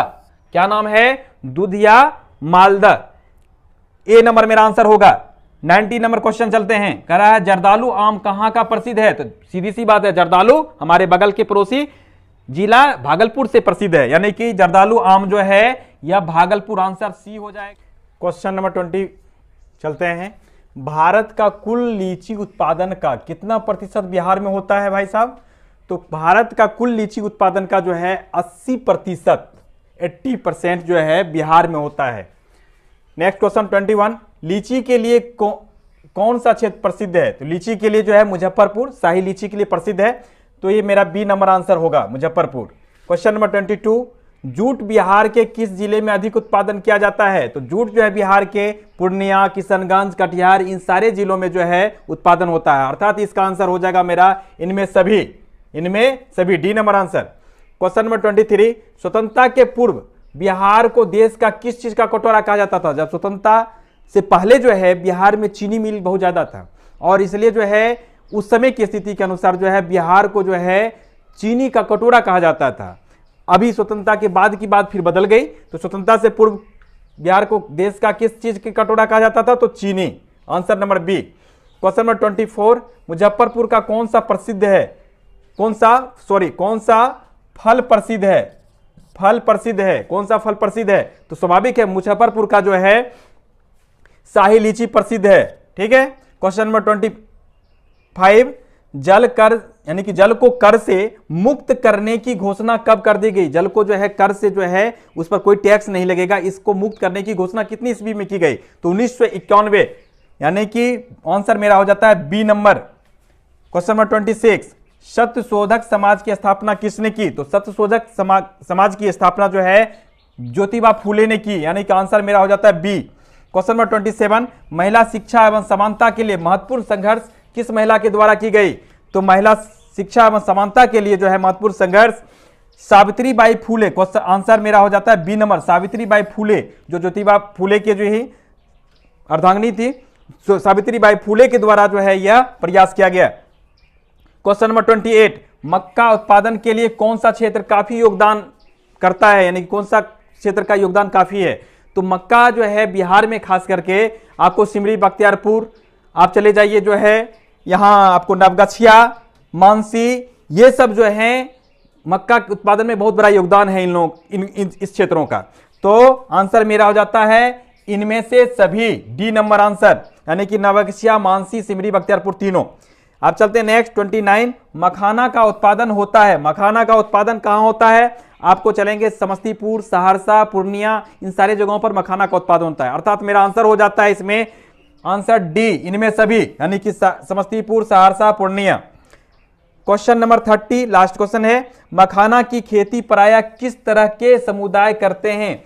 इसके एक समुदाय होता है जो मखाना की खेती जो जल के हर गतिविधि के बारे में, वहां के उतार चढ़ाव, उसके तैरना उड़ना, हर तरह सिस्टम को जानता है। इस तरह के व्यक्ति को चाहिए मखाना का खेती करना। इसलिए वैसे व्यक्ति जो है मछुआरे टाइप के होते हैं, मछुआरे होते हैं, वही मखाना का खेती करता है। तो यहां पर चलते हैं, किसान तो नहीं, किसान नहीं होगा, व्यापारी नहीं है, मछुआरा, यानी कि आंसर मेरा हो जाता है सी नंबर। आंसर मेरा सी मेरा कि जलना एक रासायनिक प्रक्रिया है जिसमें आवश्यकता है, जलना एक रासायनिक प्रतिक्रिया है जिसमें आवश्यकता क्या है, ज्वलनशील पदार्थ भी चाहिए, उसमें ज्वलन ताप भी चाहिए और हवा भी चाहिए, उसकी उपस्थिति में जलना शुरू होता है। इसलिए हमें ज्वलनशील पदार्थ और ज्वलन ताप, जिस टेम्परेचर पर कोई वस्तु जलना शुरू करता हुआ उसका ज्वलन ताप कहलाता है उस पदार्थ का। तो यहां पर देखते हैं कि बी नंबर भी चाहिए और सी नंबर हवा भी चाहिए, अर्थात डी नंबर मेरा आंसर होगा इनमें सभी। नेक्स्ट क्वेश्चन है मेरा, क्वेश्चन नंबर 2, कह रहा माचिस की तीलियों पर लगा होता है। माचिस की तीलियों पर क्या लगा रहता है? तो मेरे दोस्तों, माचिस की तीलियों पर पोटेशियम क्लोराइड लगा रहता है, यानी कि ए नंबर आंसर होगा। लाल फास्फोरस और सल्फर जो है माचिस की जो डिब्बी है उस पर होता है, लाल फास्फोरस और सल्फर। नेक्स्ट क्वेश्चन चलते हैं, कहता तीसरा नंबर, किसी आवेशित वस्तु से आवेश को पृथ्वी में भेजने की प्रक्रिया को कहते हैं। कहता किसी आवेशित वस्तु से आवेश को पृथ्वी में भेजने की प्रक्रिया जो है भू संपर्कन कहलाता है, यानी बी नंबर मेरा आंसर होगा। नेक्स्ट क्वेश्चन पर चलते हैं, कह रहा है कि चना की फसल है, चना की फसल कौन सी फसल है, खरीफ है कि रबी है कि जायद है? तो ये फसल जो है रबी फसल कहलाती है, यानी कि आंसर मेरा होगा B number. Next 5 number question कह रहा है, खरपतवार हटाने की को कहते हैं। खरपतवार को, फसल जो होता है, जो फसल के अलावे जो पौधे उग आते हैं वो अवांछित पौधे होते हैं, और वो अवांछित पौधे को यानी कि हम खरपतवार कहते हैं, और खरपतवार को हटाने की प्रक्रिया जो है निराई कहलाती है। तो हम लोग चलते हैं, इसका आंसर हो जाएगा सी नंबर, निराई। नेक्स्ट क्वेश्चन 6 चलते हैं, कहता है अनाज का भंडारण किया जाता है। अनाज का भंडारण किसमें किया जा सकता है? बोरों में, जूट की जो बोरा है उसमें होती है, धातु का जो पात्र होता है उसमें होता है, एफसीआई गोदाम में किया जाता है, ये सारी चीजें हैं। तो आंसर यहां पर देखेंगे, जूट के बोरों में बिल्कुल सही, धातु के पात्रों में बिल्कुल सही, एफसीआई गोदामों में ये भी होगा, यानी कि डी नंबर मेरा आंसर होगा इनमें सभी। नेक्स्ट क्वेश्चन है 7, कह रहा पहला पूर्णतः संश्लेषित रूप से बना रेशा है। एक रेशा जो प्राकृतिक रूप से बना रेशा, जिसको आप लोग जानते हैं प्राकृतिक रूप से जंतु द्वारा प्राप्त होता है, लेकिन एक संश्लेषित जिसमें कि जंतुओं का कहीं समागम नहीं होता है, वैसे रेशे बनाए होते हैं। और ये रेशा जो है कौन सा रेशा कहलाता है? तो ये रेशा मेरा जो है प्राकृतिक रूप से ये नायलॉन है, मेरा आंसर। नेक्स्ट क्वेश्चन चलेंगे, बी नंबर आंसर मेरा हुआ। नेक्स्ट क्वेश्चन चल रहे हैं 8 में, कह रहा है कि इनमें कौन असंपर्क बल है, यानी कि कौन बिना संपर्क किया हुआ लगाने वाला बल है। एक बल जो होता है, जैसे हाथ से हम किसी चीज को उठाते हैं, तो चलिए ये मांसपेशियों वाला बल है, तो इस तरह से जो जिसे हम बिना छुए हुए उठाते हैं वो असंपर्क बल कहलाते हैं। तो वो असंपर्क बल इसमें से कौन सा होगा? खिंचाव तो होगा नहीं, धक्का, क्योंकि खिंचाव के लिए भी हाथ का प्रेशर लगाना पड़ेगा, धक्का देने के लिए भी हाथ को लगाना पड़ेगा या मांसपेशियों का उपयोग करना पड़ेगा। चुंबकीय बल, चुंबकीय बल एक ऐसा है कि जो बिना किसी वस्तु को, दूसरे वस्तु को छुए उसे अपनी ओर खींच या उसे अलग किया जा सकता है, इसलिए चुंबकीय बल जो है यह असंपर्क बल के अंतर्गत आएगा। मेरा आंसर हो जाएगा सी नंबर। नेक्स्ट क्वेश्चन 9 कह रहा है सर्पी घर्षण स्थैतिक घर्षण से होता है। सर्पी घर्षण और स्थैतिक घर्षण मतलब समझ जाइए, सर्पी घर्षण और स्थैतिक घर्षण। स्थैतिक घर्षण में जब किसी वस्तु को हम उसे आगे बढ़ाने का प्रयास करते हैं, धकेलने का प्रयास करते हैं और उस स्थिति को प्राप्त कर लेता है कि अब वो धकला जा सकता है, आगे की ओर बढ़ सकता है, तो स्थैतिक बल कहलाता है। जब वह वस्तु आगे की ओर खिसकना शुरू कर देता तब वो सर्पी बल कहलाता है। सर्पी बल में हमें कम बल लगता है, जबकि स्थैतिक बल में हमें ज्यादा बल लगाना पड़ता है, इसलिए स्थैतिक बल जो है सर्पी बल की अपेक्षा अधिक होता है, यानी कि सर्पी बल जो है स्थैतिक बल से कम होता है। तो यहां पर चलेंगे तो क्या है, सर्पी घर्षण स्थैतिक घर्षण से क्या होता है, सॉरी, तो सर्पी घर्षण जो है स्थैतिक घर्षण से कम होता है, बी नंबर आंसर होगा मेरा। 10 नंबर क्वेश्चन चलते हैं, कह रहा है विषाणु से होने वाले रोग हैं। विषाणु जनित रोग कौन कौन से हैं इसके बारे में कह रहा है। तो विषाणु से होने वाले रोग, खसरा भी है विषाणु से होने वाले रोग, पोलियो ये भी विषाणु से होने वाले रोग हैं, चिकन पॉक्स ये भी विषाणु से होने वाले रोग हैं, यानी कि मेरा आंसर हो जाएगा डी नंबर इनमें सभी।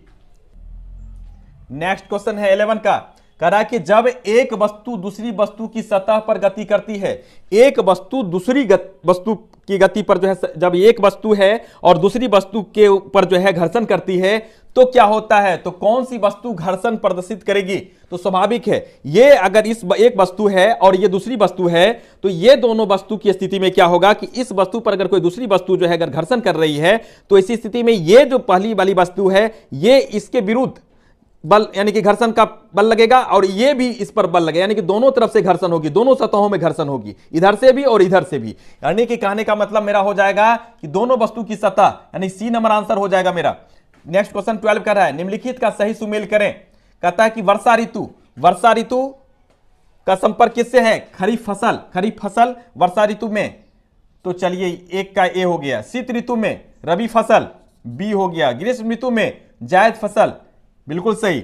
और ये खरीफ फसल के अंतर्गत देख रहे हैं, शीत ऋतु देख रहे हैं, ग्रीष्म ऋतु देख रहे हैं। और चौथा है राजेंद्र कृषि विश्वविद्यालय, ये पूसा से संपर्क है इसका, यानी कि मेरा आंसर हो जा रहा है ए बी सी डी, यानी कि ए बी सी डी, ये मेरा ए नंबर आंसर होगा। नेक्स्ट क्वेश्चन चलते हैं।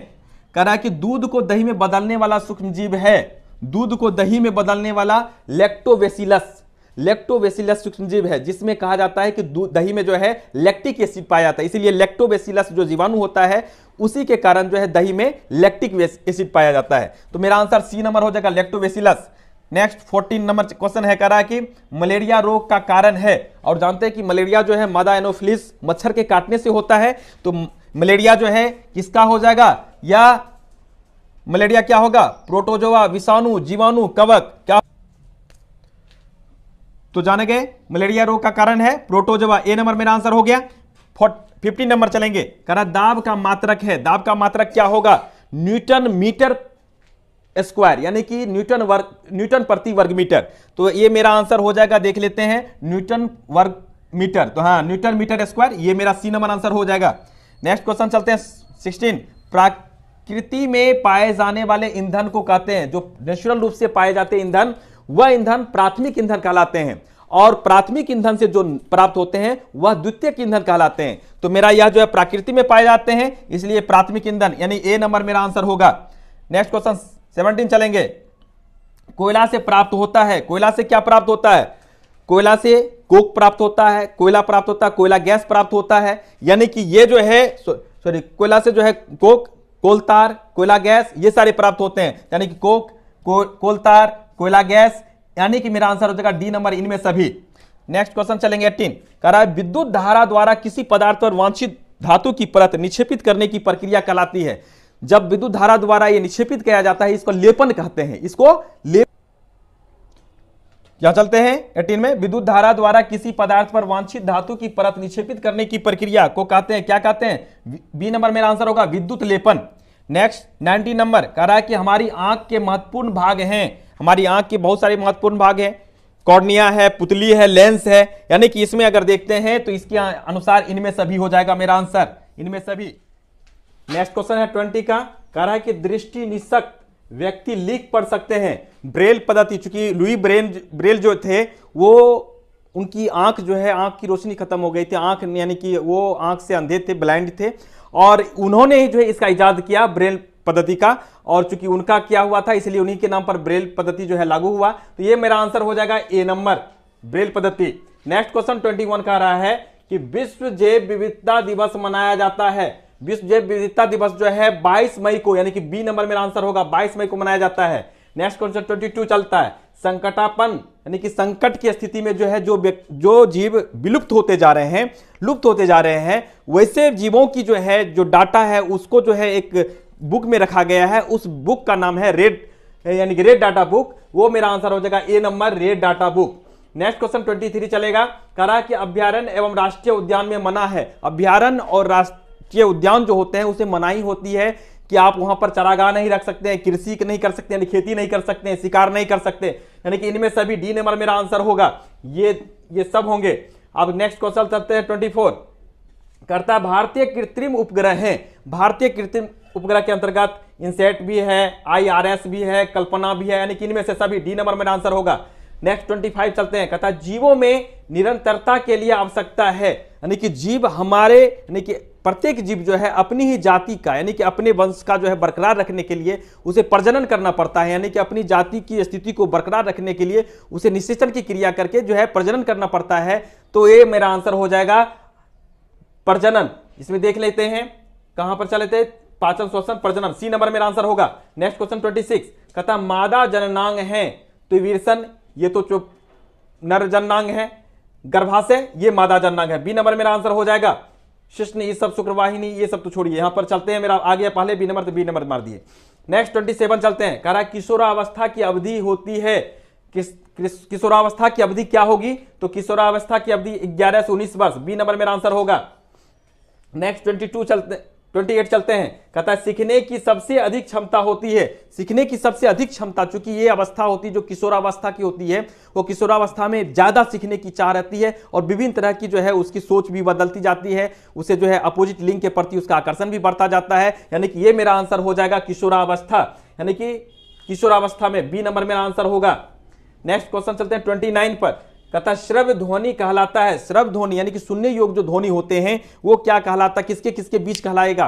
श्रव्य ध्वनि जो होता है वह 20,000 से कम जो है ध्वनि को हम नहीं सुन सकते हैं, सॉरी 20 हर्ट्ज से कम ध्वनि को हम नहीं सुन सकते हैं। उसके बाद जाके 20,000 हर्ट्ज से अधिक आवृत्ति वाली जो ध्वनि होंगी उसको नहीं सुन सकते हैं, यानी कि 20 हर्ट्ज और 20,000 हर्ट्ज की आवृत्ति के बीच की जो ध्वनि होगी उसे हम सुन सकते हैं, यानी वह हमारा श्रव्य ध्वनि होगा। तो यानी कि मेरा आंसर हो जाता है ये 20 हर्ट्ज से लेकर 20,000 हर्ट्ज के बीच की आवृत्ति, यानी कि सी नंबर मेरा आंसर होगा।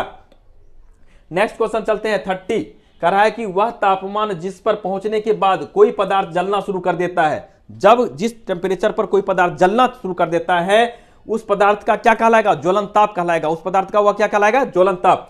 तो ये मेरा आंसर हो जाएगा बी नंबर आंसर, ज्वलन ताप। शुक्रिया।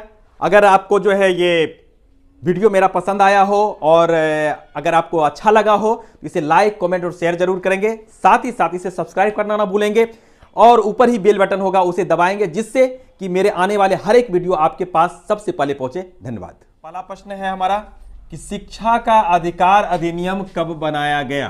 तो शिक्षा का अधिकार अधिनियम जो है यह बनाया गया है 2009 में, यानी कि 2009 में बनाया गया है और इसे लागू किया गया है 2010 में। तो 2009 यानी कि मेरा आंसर हो जाएगा बी नंबर। कह रहा है कि क्वेश्चन नंबर 2 कि कक्षा 1 से 5 तक के विद्यालय में छात्र शिक्षक का अनुपात होगा, तो कितना होगा, तो यह नियम के आधार पर जो है शिक्षा के अधिकार अधिनियम के आधार पर जो है यह 30 और 1 का अनुपात होगा, यानी कि 30 स्टूडेंट पर 1 शिक्षक होंगे। तो यहां चलते हैं, बी नंबर मेरा आंसर हो जाएगा। नेक्स्ट क्वेश्चन कह रहा है कि भारतीय राष्ट्रीय कांग्रेस का गठन कब हुआ। भारतीय राष्ट्रीय कांग्रेस का गठन 1885 ईस्वी में हुआ, तो आंसर मेरा बी नंबर हो जाएगा। नेक्स्ट क्वेश्चन कह रहा 4 संविधान सभा का गठन कब किया गया। तो संविधान सभा का गठन जो है दिसंबर 1946 में किया गया। संविधान सभा का गठन दिसंबर 1946 में किया गया, इसकी बैठक अलग अलग हुई और जब संविधान सभा की गठन किया गया तो आगे भी क्वेश्चन चलेंगे।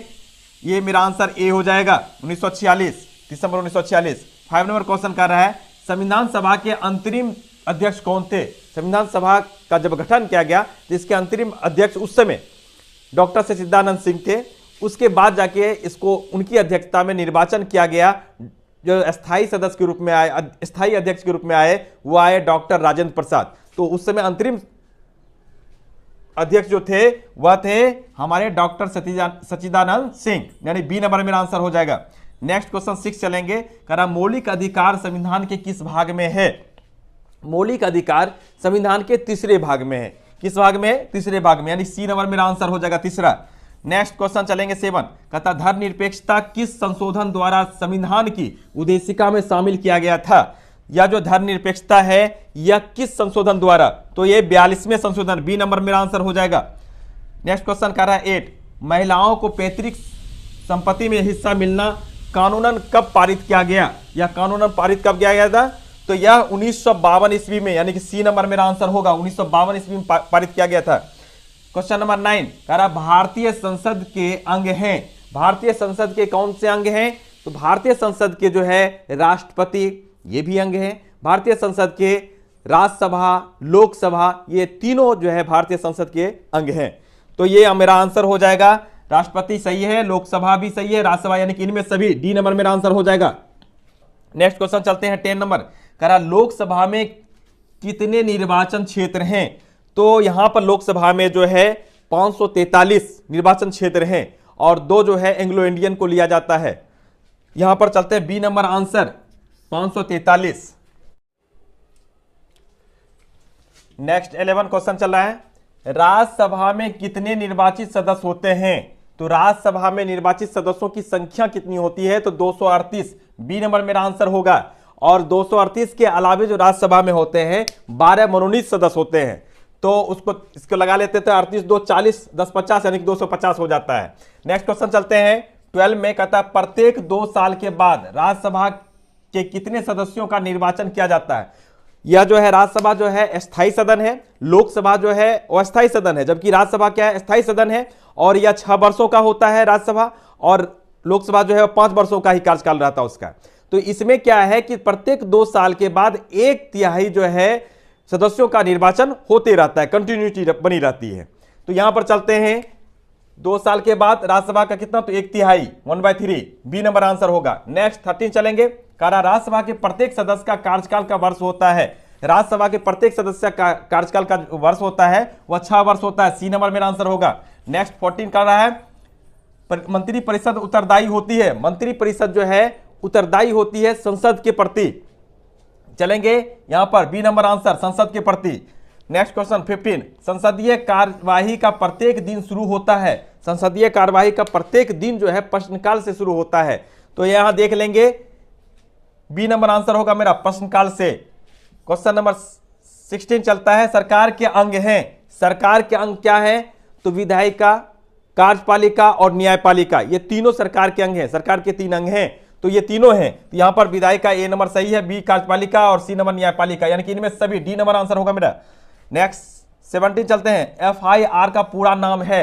हम लोग जो FIR दर्ज करते हैं थाने में जाके रिपोर्ट जो लिखाते हैं उसका फुल फॉर्म जो है उसका पूरा नाम है, ये दिया हुआ है फर्स्ट इंफॉर्मेशन रूट, ये तो नहीं होगा।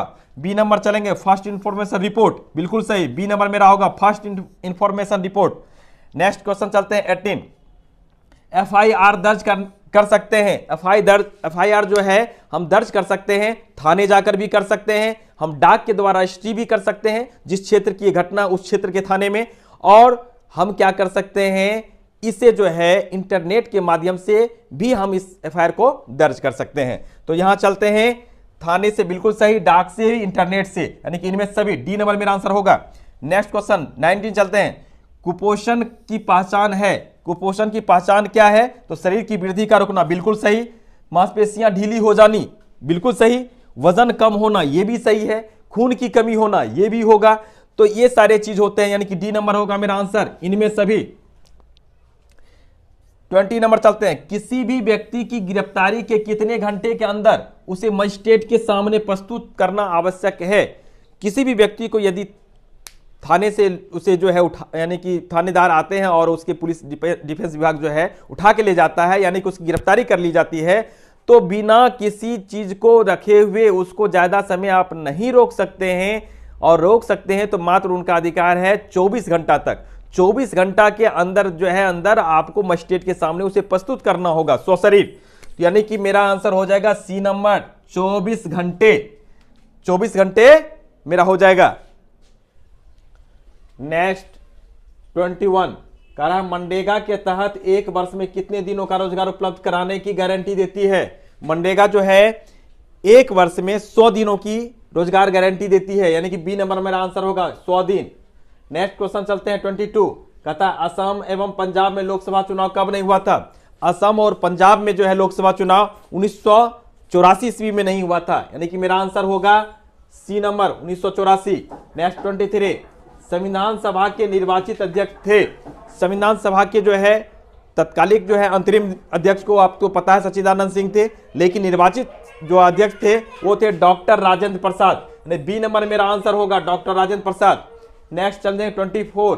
कह रहा है मौलिक अधिकार को कितने भागों में बांटा गया है? मौलिक अधिकार को 6 भागों में बांटा गया है। 7 भाग था, जो संपत्ति का अधिकार उसे हटा दिया गया 7वां, ये 6 भाग हो गए, बी नंबर आंसर। नेक्स्ट चल 25। राज्य विधानसभा के लिए चुने गए व्यक्ति को क्या कहते हैं? राज्य विधानसभा के लिए जो चुने गए व्यक्ति होते हैं उसे हम विधायक कहते हैं। राज्य विधानसभा के लिए, तो उसे विधायक कहते हैं। नेक्स्ट करते हैं 26, कहता है कि सबसे अधिक बार मुख्यमंत्री पद का शपथ लेने वाले हैं। सबसे अधिक बार मुख्यमंत्री पद का जो शपथ लेने वाले हैं वो हैं हमारे अभी तत्कालिक मुख्यमंत्री श्री नीतीश कुमार जी, यानी कि सी नंबर मेरा आंसर होगा, श्री नीतीश कुमार। नेक्स्ट चलते हैं 27, कह रहा है बिहार राज्य की पहला महिला मुख्यमंत्री, बिहार राज्य की पहला महिला मुख्यमंत्री जो है हमारे अभी लालू जी जो हैं उनकी पत्नी यानी कि श्रीमती राबड़ी देवी, श्रीमती राबड़ी देवी यानी कि बी नंबर नहीं, सी नंबर, श्रीमती राबड़ी देवी। 28 चलेंगे, कह रहा है कि राज्यसभा में मनोनीत सदस्य होते हैं। राज्यसभा में मनोनीत सदस्य कितने होते हैं? तो 12। राज्यसभा में मनोनीत सदस्य कितने होते हैं? तो 12, यानी सी नंबर मेरा आंसर होगा। नेक्स्ट क्वेश्चन चलते हैं 29, कोई भी विधेयक कानून का रूप किसके हस्ताक्षर के बाद लेता है?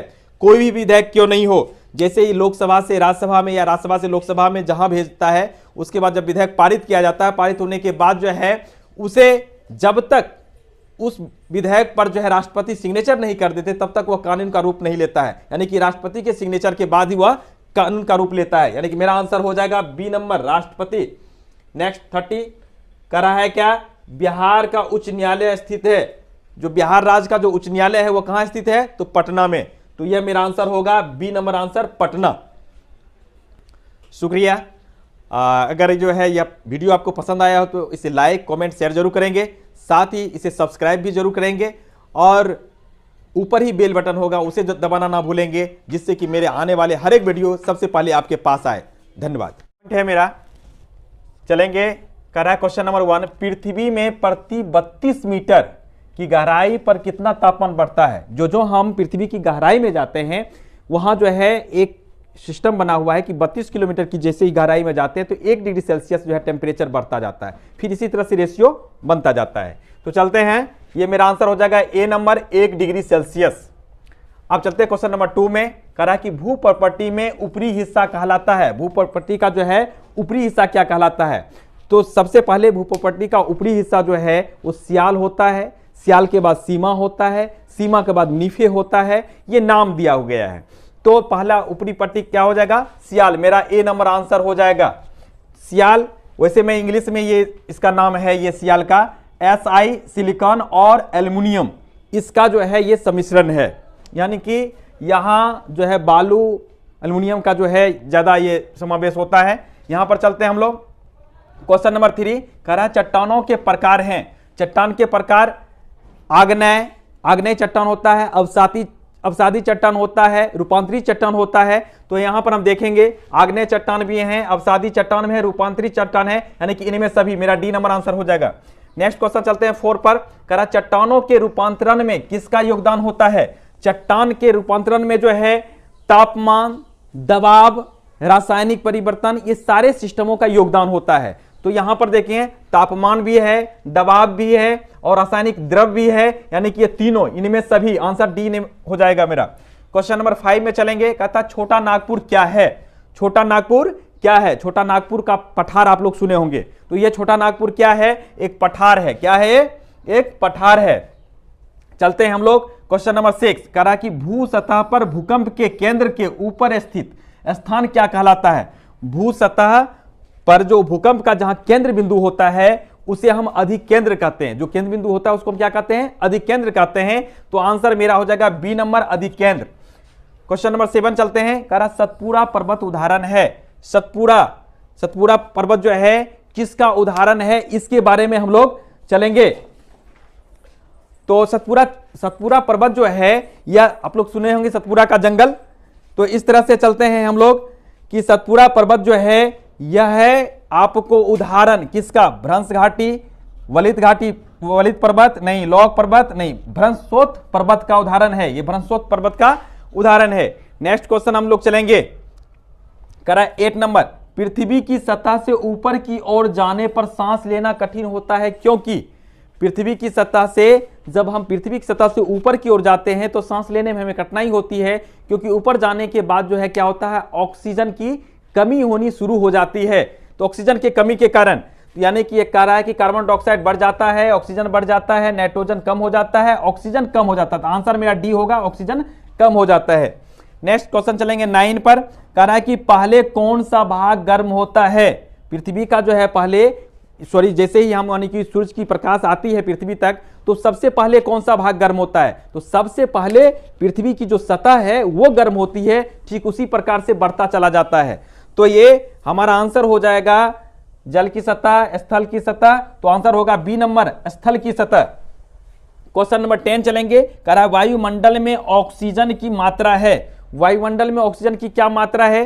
तो वैसे हम लोग अप्रोक्स 21% लेके चलते हैं, जो कि दिखाता है इसमें 20.99% भी हो तो भी आप उसे मारेंगे, अगर 21% दे दे तो भी चलेगा। तो यहां पर देख लेते हैं, यहां पर दिया हुआ है 20.99, यानी सी नंबर आंसर मेरा होगा। क्वेश्चन नंबर 11 पर हम लोग चलेंगे। क्वेश्चन नंबर 11 कहता है कि रेडियो तरंगे किस परत से परावर्तित होकर पृथ्वी पर वापस लौटती है? तो रेडियो तरंगे जो यहां से आवाज आती है फिर रिटर्निंग होती है, वह आयन मंडल में होता है। वह क्या होता है? आयन मंडल में। आंसर मेरा हो जाएगा बी नंबर, आयन मंडल। चलते हैं 12 क्वेश्चन पर। कह रहा है कुल जल का कितना प्रतिशत जल पीने योग्य होता है? वैसे पृथ्वी पर तो 71% जो है जल ही है, लेकिन उस जल 71% जो है वो जल ही है, लेकिन 71% आप पीने योग्य जल नहीं है। 71% पीने योग्य जल नहीं है। मात्र आपका जो है सिर्फ जो है 0.3% ही जो है जल आप पीने योग्य होता है। आंसर मेरा हो जाएगा सी नंबर। चलेंगे 13 पर। कहता जल संरक्षण दिवस मनाया जाता है। जल संरक्षण दिवस जो है 22 मार्च को मनाया जाता है, और 22 मार्च 1912 को हमारा बिहार जो है अलग हुआ था और स्वतंत्र हुआ था। एक जो पहले सम्मिलित था बंगाल से, पश्चिम बंगाल के साथ, उड़ीसा के साथ, तो ये जो है अलग हुआ, और ये 22 मार्च को हम लोग बिहार दिवस के रूप में मनाते हैं। इसको भी आप याद रखिएगा कि बिहार दिवस, और यहां पर जो है जल संरक्षण दिवस 22 मार्च, उसमें हो सकता है इसी पूछ दे, तो 1912 आपको याद रखना है बिहार दिवस में। तो चलते हैं 22 मार्च, तो आंसर मेरा सी हो जाएगा, 22 मार्च। अब क्वेश्चन नंबर 14 है कि बरेला झील है। बरेला झील कहां है? कांवर झील तो जानते हैं कि बेगूसराय में है, लेकिन बरेला झील कहां है? तो लखीसराय। आंसर मेरा बी नंबर हो जाएगा। नेक्स्ट क्वेश्चन चलेंगे कि 15 कह रहा है कि चंद्रमा के गुरुत्वाकर्षण से जल ऊंचाई की ओर बढ़ता है, यह स्थिति कहलाती है। जल जो है दो प्रकार के होते हैं, ज्वार और भाटा। जब ऊंचाई की ओर बढ़ता है तो ज्वार होता है, जब नीचे गिरता है तो वो भाटा होता है। तो ये जल गुरुत्वाकर्षण बल जो है चंद्रमा का बढ़ जाता है तो ऐसी स्थिति में ज्वार आता है, यानी कि ऊंचाई की ओर बढ़ता है, ज्वार आता है। तो यह आंसर मेरा हो जाएगा ज्वार, यानी कि बी नंबर आंसर हो जाएगा। क्वेश्चन नंबर 16 चलते हैं। इनमें से कौन झील है? इसमें कौन झील है? देख, काला सागर है, लाल सागर है, फतेह सागर है, अरब सागर है। तो यहां देखिए फतेह सागर तो लिखा हुआ सागर, लेकिन ये फतेह सागर झील है, यानी कि आंसर मेरा हो जाएगा सी नंबर। क्वेश्चन नंबर 17 चलते हैं। कहता है सजीवों का आपसी एवं पर्यावरण के बीच की परस्पर निर्भरता कहलाती है। आपसी और पर्यावरण के बीच की जो परस्पर निर्भरता है क्या कहलाती है? यह पारितंत्र कहलाती है। क्या कहलाती है? पारितंत्र, यानी सी नंबर आंसर मेरा हो जाएगा। क्वेश्चन नंबर 18 कह रहा है पर्यावरण कितने प्रकार का होता है? पर्यावरण कितने प्रकार का होता है? तो जैव पर्यावरण और अजैव पर्यावरण, तो दो तरह के हो गए। ये हमारे आंसर हो जाएंगे दो, यानी कि ए नंबर आंसर हो जाएगा मेरा। क्वेश्चन नंबर 19 चलते हैं। कहता नदी या तालाब के पानी की शुद्धता हो सकती है। किससे शुद्ध हो सकता है नदी या तालाब की पानी?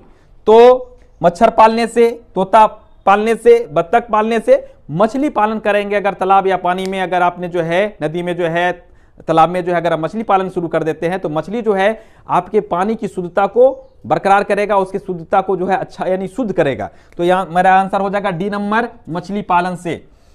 नेक्स्ट क्वेश्चन चलते हैं 20। कह रहा है कि बढ़ती जनसंख्या के कारण हो रहा है, क्या हो रहा है? वृक्षों की कटाई हो रही है, भवनों का निर्माण हो रहा है, आधारभूत संरचनाओं का निर्माण हो रहा है। यानी कि यहां पर देखेंगे कि हमारा वृक्षों की कटाई, ए नंबर भी सही है, बी नंबर भवनों का निर्माण भी सही है, सी नंबर आधारभूत संरचना का निर्माण भी सही है, यानी कि आंसर मेरा हो जाएगा डी नंबर, इनमें सभी। 21 क्वेश्चन चलते हैं। करा पर्यावरण संरक्षण के लिए क्या क्या क्या जाना चाहिए?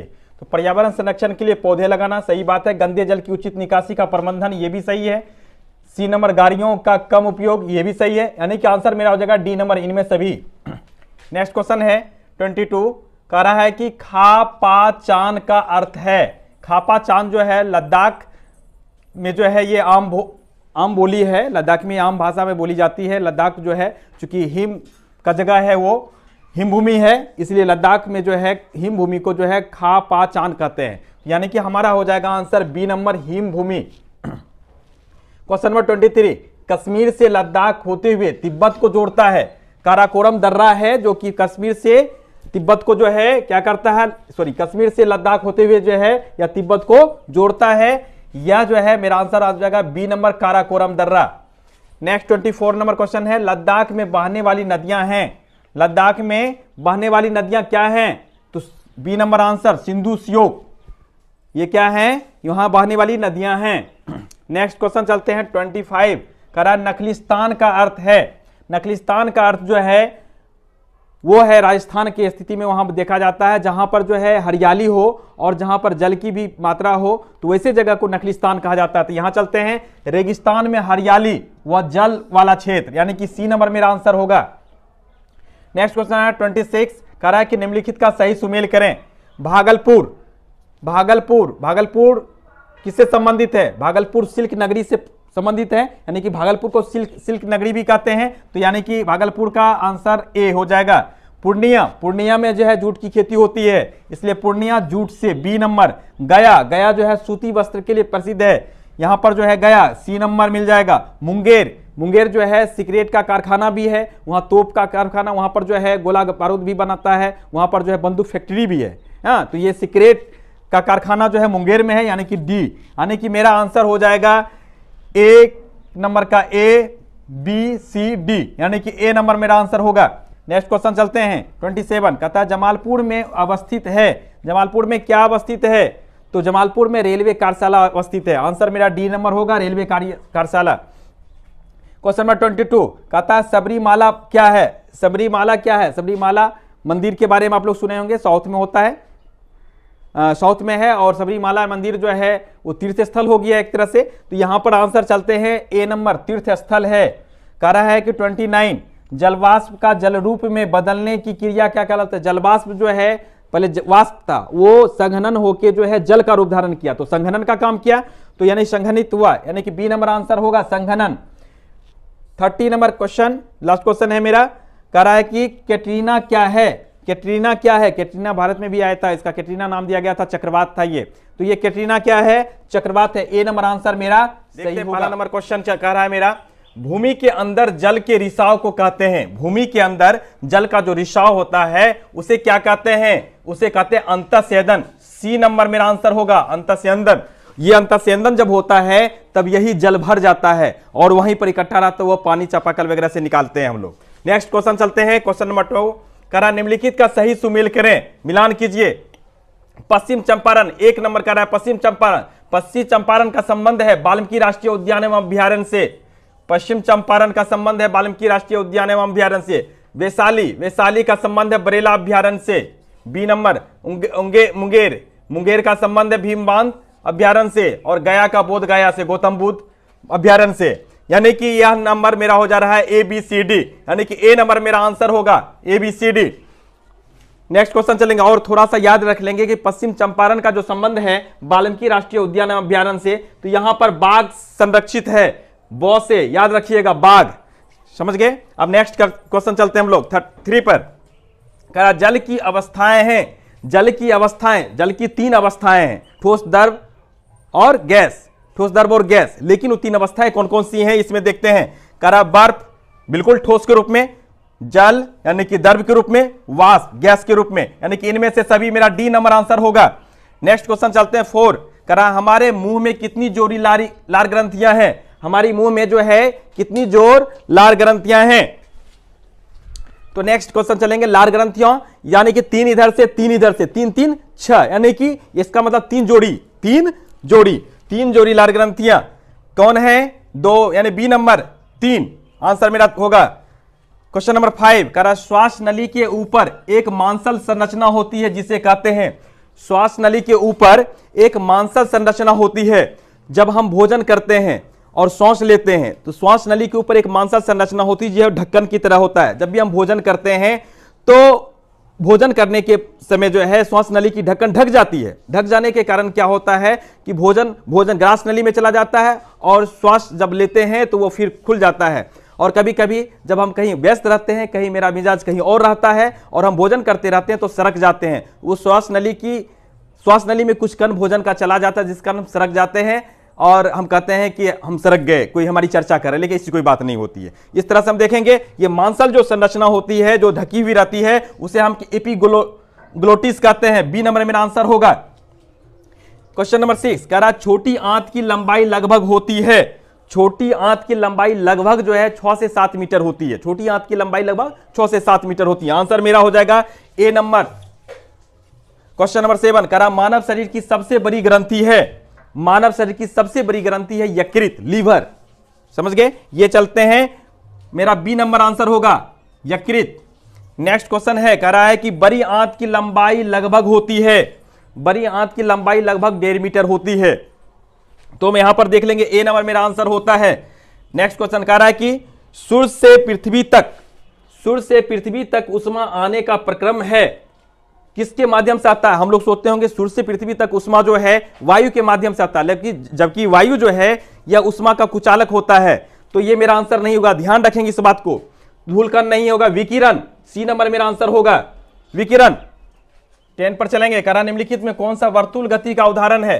सीधी सड़क पर चलती मोटर गाड़ी सरल रेखीय गति का हो जाएगा। सरल लोलक की गति या जो पेंडुलम की तरह मूव कर रहा है ये अलग हो जाएगा, ये नहीं होगा। वर्तुल गति मतलब वृत्तीय पथ पर जो है मूव करता रहा, यानी कि सूर्य के चारों ओर पृथ्वी की गति जो है ये वर्तुल गति का उदाहरण है, यानी सी नंबर मेरा आंसर होगा। नेक्स्ट क्वेश्चन चलते हैं 11 पर। कह रहा चाल का मूल मात्रक है, आंसर मेरा होगा मीटर प्रति second, C number. Next question चलेंगे 12। कह रहा प्रकाश संश्लेषण की प्रक्रिया में भाग लेते हैं। प्रकाश संश्लेषण की प्रक्रिया में भाग लेते हैं 4 तत्व उसमें होते हैं, जल H2O, कार्बन डाइऑक्साइड CO2, उसके बाद जाके प्रकाश यानी कि सूरज की रोशनी और पत्तियों में उपस्थित क्लोरोफिल। तो ये चलते हैं। कह रहा है कि जल, ए भी सही है, कार्बन डाइऑक्साइड सही है, सी नंबर सूरज का प्रकाश एवं क्लोरोफिल ये भी, यानी इनमें सभी, डी नंबर मेरा आंसर हो जाएगा।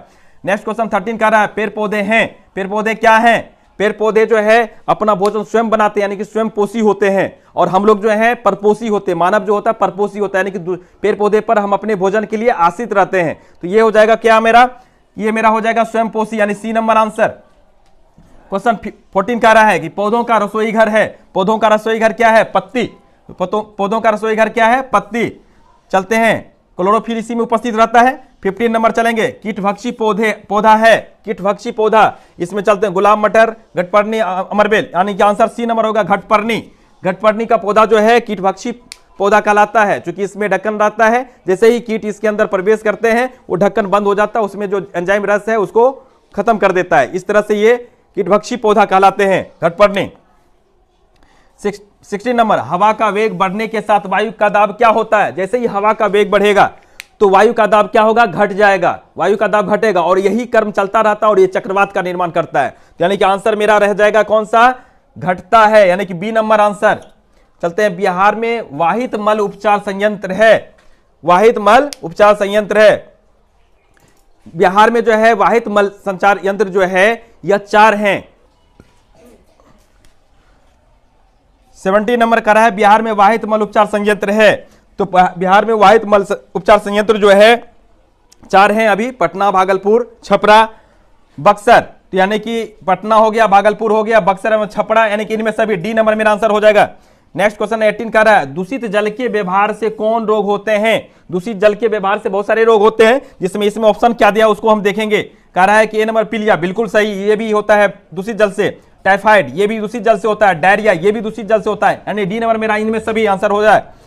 नेक्स्ट नंबर 19 नंबर कह रहा है CFL का पूरा नाम है, या CFL बल्ब जो हम लोग जलाते हैं इसका पूरा नाम क्या है? इसका पूरा नाम है कॉम्पैक्ट फ्लोरोसेंट लैंप। इसको कॉम्पैक्ट फ्लोरोसेंट लैंप कहते हैं, यानी कि आंसर मेरा हो जाएगा ए नंबर ही यहां पर कॉम्पैक्ट फ्लोरोसेंट लैंप हो जाएगा। चलेंगे हम लोग क्वेश्चन नंबर 20। कह रहा है कि इनमें से कौन जंतुओं से प्राप्त होते हैं? तो यह इनमें से जंतुओं से प्राप्त कौन होते हैं? तो ऊनी वस्त्र प्राप्त होते हैं जंतु से, ठीक है, और रेशमी वस्त्र, ये मेरा बी नंबर आंसर हो जाएगा। नेक्स्ट क्वेश्चन चलते हैं 21। कह रहा है रेशम प्राप्त करने के लिए रेशम कीटों का पालन करना कहलाता है। रेशम कीट का पालन करना क्या कहलाता है? रेशम कीट का पालन करना सेरीकल्चर कहलाता है। हम चलते हैं ऑप्शन पर, चलते हैं, देख लेते हैं। फ्लोरिकल्चर, ये तो पुष्प पालन, पुष्प का जो है कृषि होती है। सिल्वीकल्चर, सिल्वीकल्चर में जो है वनवर्धन का कार्य होता है। एपीकल्चर, ये मधुमक्खी पालन के लिए होता है। और मरा गया मेरा डी नंबर, सेरीकल्चर, जो रेशम कीट का पालन होता है, यानी कि डी आंसर होगा मेरा। नेक्स्ट क्वेश्चन चलते हैं 22। कह रहा नीले लिटमस को लाल रंग कर देता है। नीले लिटमस को लाल रंग कौन कर देता है? चलते हैं, ये आंसर मेरा हो जाएगा अम्लीय। अम्लीय जो है नीले लिटमस को लाल रंग कर देता है। ये बी नंबर क्षारीय जब आएगा तो फिर क्या कर देगा, ये लिटमस को जो है वो पुनः जो है फिर नीला कर देगा। तो चलते हैं, मेरा आंसर क्या हो जाएगा? ए नंबर, अम्लीय। नेक्स्ट क्वेश्चन चल रहा है 23। दही में पाया जाता है, दही में लैक्टिक एसिड पाया जाता है, लेकिन हम लोग चलते हैं इस पर, क्या करता है? एसिटिक अम्ल कह रहा है, फॉर्मिक अम्ल। फॉर्मिक अम्ल तो जो है ये चींटी के डंक में पाया जाता है, ठीक। ये सिरका, एसिटिक अम्ल जो है सिरका में पाया जाता है। ये हो गया आपका फॉर्मिक अम्ल जो है ये चींटी के डंक में पाया जाता है। लैक्टिक अम्ल जो है यानी कि ये हमारे दही में पाया जाता है। साइट्रिक अम्ल जो है जितने नींबू कुल के, जितने भी नींबू कुल के जो संतरा वगैरह सब जो भी है, ये सब का सब इसमें साइट्रिक अम्ल पाया जाता है। नेक्स्ट क्वेश्चन चलते हैं 24। कह रहा जल धारण क्षमता सबसे अधिक होती है तो चिकनी मिट्टी में। आंसर मेरा बी नंबर हो जाएगा। कह रहा नेक्स्ट 25। कह रहा मछली में श्वसन के लिए अंग होता है, तो श्वसन के लिए अंग उसमें क्या होता है? फेफड़ा, सॉरी गल्फर। श्वसन के लिए क्या होता है? गल्फर। कारण जो है फेफड़ा तो हम लोगों में होता है, गल्फर उसमें होता है। जब भी पानी लेता है तो उसी के माध्यम से, चूंकि पानी में H2O पाया जाता है, ऑक्सीजन भी पाया जाता है, उसी के माध्यम से उसका संशोधन करके जो है वो ऑक्सीजन प्राप्त कर लेता है, यानी कि गल्फर के माध्यम से। मछली में श्वसन के लिए अंग क्या होता है? तो गल्फर, डी नंबर आंसर होगा मेरा। नेक्स्ट 26। कह रहा दंत चिकित्सक किस दर्पण का उपयोग करते हैं? तो दंत चिकित्सक जो है किस दर्पण का? तो यहां पर हो जाएगा मेरा आंसर अवतल दर्पण का, B, C number answer, C number अवतल दर्पण का। नेक्स्ट क्वेश्चन चलते हैं 27। कहता टॉर्च, वाहनों के हेडलाइट एवं हजामती दर्पण, इसमें किस तरह के दर्पण का उपयोग किया जाता है? तो ये टॉर्च, वाहनों के हेडलाइट जो मेन फोकस होता है, इसमें हम अवतल दर्पण का प्रयोग करते हैं, यानी कि आंसर बी नंबर मेरा आंसर होगा, याद रखेंगे। नेक्स्ट 28। कह रहा कि स्कूटर, मोटर कार तथा बस इत्यादि के साइड मिरर जो होंगे उसमें उत्तल दर्पण होगा, यानी कि इसमें किस मिरर में उपयोग होता है, कौन सा दर्पण? तो उत्तल दर्पण, बी नंबर मेरा आंसर हो जाएगा। नेक्स्ट 29 कह रहा है नर एवं मादा युग्मक का मिलन कहलाता है। जब नर और मादा युग्मक दोनों जब एक दूसरे से मिलते हैं तो इसको निषेचन कहते हैं, फर्टिलाइजेशन कहते हैं। तो मेरा आंसर हो जाएगा बी नंबर, निषेचन। नेक्स्ट 30 चलते हैं। कह रहा रक्त का थक्का बनना किस कोशिका की उपस्थिति के कारण होता है? तो स्वाभाविक है, ये जो है प्लेटलेटस के कारण होता है। आरबीसी होता है, डब्ल्यूबीसी होता है, प्लेटलेटस होता है। प्लेटलेटस का काम, डब्ल्यूबीसी तो आपको बीमारियों से जो लड़ने की क्षमता पैदा करता है, लेकिन प्लेटलेटस जो है आपको ब्लड को थक्का करने में उसका उपयोग हो जाता है, यानी कि आंसर मेरा हो जाएगा सी नंबर, प्लेटलेटस। अगर यह वीडियो आपको पसंद आया हो इसे लाइक, कमेंट और शेयर जरूर करें, साथ ही इसे सब्सक्राइब करना ना भूलें। ऊपर ही बेल बटन होगा उसे जरूर दबाएं, जिससे कि मेरे आने वाले अगले जो वीडियो होंगे सबसे पहले आपके पास पहुंचे। धन्यवाद। है मेरा क्वेश्चन नंबर 1। कह रहा है कि इनमें कौन प्राकृतिक संसाधन नहीं है? इनमें से कौन प्राकृतिक संसाधन नहीं है? तो सूर्य तो प्राकृतिक संसाधन ही है, मिट्टी प्राकृतिक संसाधन है, जल भी प्राकृतिक संसाधन है, जबकि हवाई जहाज जो है मानव निर्मित है, यानी कि प्राकृतिक संसाधन नहीं है। डी नंबर मेरा आंसर होगा। नेक्स्ट क्वेश्चन से क्वेश्चन नंबर 2। कहता केरल में पाया जाने वाला थोरियम किस प्रकार के संसाधन का उदाहरण है? ये केरल में जो थोरियम पाया गया है, ये पदार्थ जो है ये संभाव्य, यानी कि संभावना है इसके आगे के रूप में। तो ये आंसर हो जाएगा मेरा सी नंबर, संभाव्य यानी कि संसाधन है। क्वेश्चन नंबर 3 कह रहा है संसाधन निर्माण के लिए क्या आवश्यक है? तो संसाधन निर्माण के लिए तकनीक की जरूरत होती है, आवश्यकता जब होता है उसका होता है, ज्ञान चाहिए, जानकारी चाहिए, यानी ये सारी चीजें चाहिए। यानी कि इसमें देखिए तकनीक भी है, आवश्यकता भी है, ज्ञान भी, यानी कि इनमें सभी। डी नंबर मेरा आंसर होगा। नेक्स्ट क्वेश्चन कर रहा है 4। पृथ्वी का कितने प्रतिशत भाग पर स्थल है? पृथ्वी के 29 यानी कि 71% भाग जो है जलीय है, यानी कि 29% जो है स्थलीय भाग है, यानी कि मेरा हो जाएगा 29, यानी कि B number answer. Question number 5 कर रहा है भूमि उपयोग का वर्ग है। भूमि उपयोग का वर्ग क्या है? तो वन क्षेत्र की भूमि, बिल्कुल सही। प्रतिभूमि, भूमि के उपयोग का वर्ग, यानी कि इसको वर्गीकरण किया गया है कि कितने भागों में बांट सकते हैं, तो और सारे विभाग हैं, लेकिन इसमें जो दिया गया है वो चलते हैं। कह वन क्षेत्र की भूमि है, ठीक है। प्रतिभूमि भी पाई जाती है, ये भी वर्ग में आता है। शुद्ध बोई गई भूमि, ये भी वर्ग में आता है, यानी इनमें सभी। डी नंबर मेरा आंसर होगा। नेक्स्ट क्वेश्चन कर रहे हैं 6। कह रहा है कि भूमि को संरक्षित किया जा सकता है, भूमि को संरक्षित किया जा सकता है किस तरह से, वन क्षेत्र को बढ़ाया जाए, यानी कि वन क्षेत्र को बढ़ा के हम भूमि को संरक्षित कर सकते हैं। बी नंबर, जैविक कृषि पर बल डालकर, यानी कि जैविक कृषि ज्यादा से ज्यादा किया जाए, इस पर बल डालकर जो है हम वन संसाधन को संरक्षित कर सकते हैं। सी नंबर कह रहा है कि मरुभूमि के सीमांत पर झाड़ियां लगाई जाए, अगर उसके सीमांत पर जो है झाड़ियां लगा दी जाए तो इससे क्या होगा कि वन, ये जो है भूमि को हम संरक्षित कर सकते हैं, उसके जो क्षरण जो है उसको रोक सकते हैं। तो यानी कि इसका अर्थ होता है डी नंबर मेरा, इनमें सभी आंसर हो जाएगा।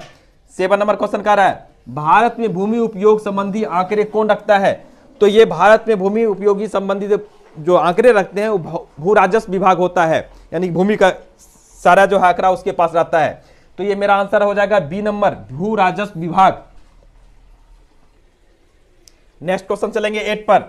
कह रहा है मृदा में कुल कितने स्तर पाए जाते हैं, तो मृदा में जो है कुल 4 स्तर पाए जाते हैं। सबसे ऊपर तो ह्यूमस रहता है, और भी आगे बहुत सारे इसके हैं, सबसे निचली पायदान पर भी होता है, कहीं बालू का मात्रा आता है। इस तरह से जो है इसको 4 भागों में बांटा गया है। सी नंबर मेरा आंसर होगा।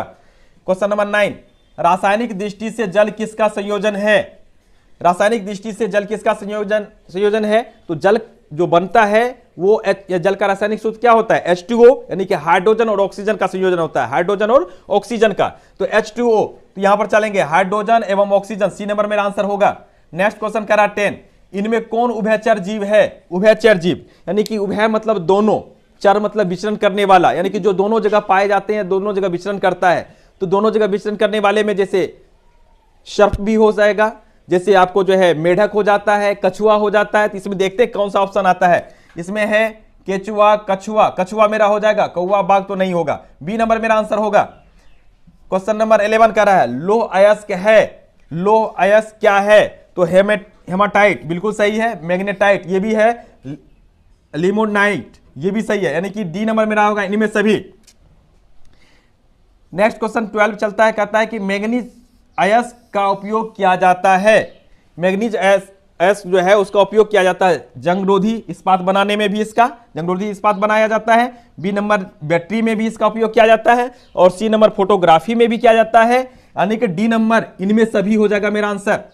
नेक्स्ट क्वेश्चन कह रहा 13, कह रहा भारत में तांबा उत्पादन होता है, कहां होता है, तो भारत में जो है तांबा उत्पादन जो है झारखंड, मध्य प्रदेश, राजस्थान, इन सारे चीजों जगहों पर होता है। झारखंड भी है सही, मध्य प्रदेश भी है, सी राजस्थान भी है, इनमें सभी डी नंबर मेरा आंसर होगा।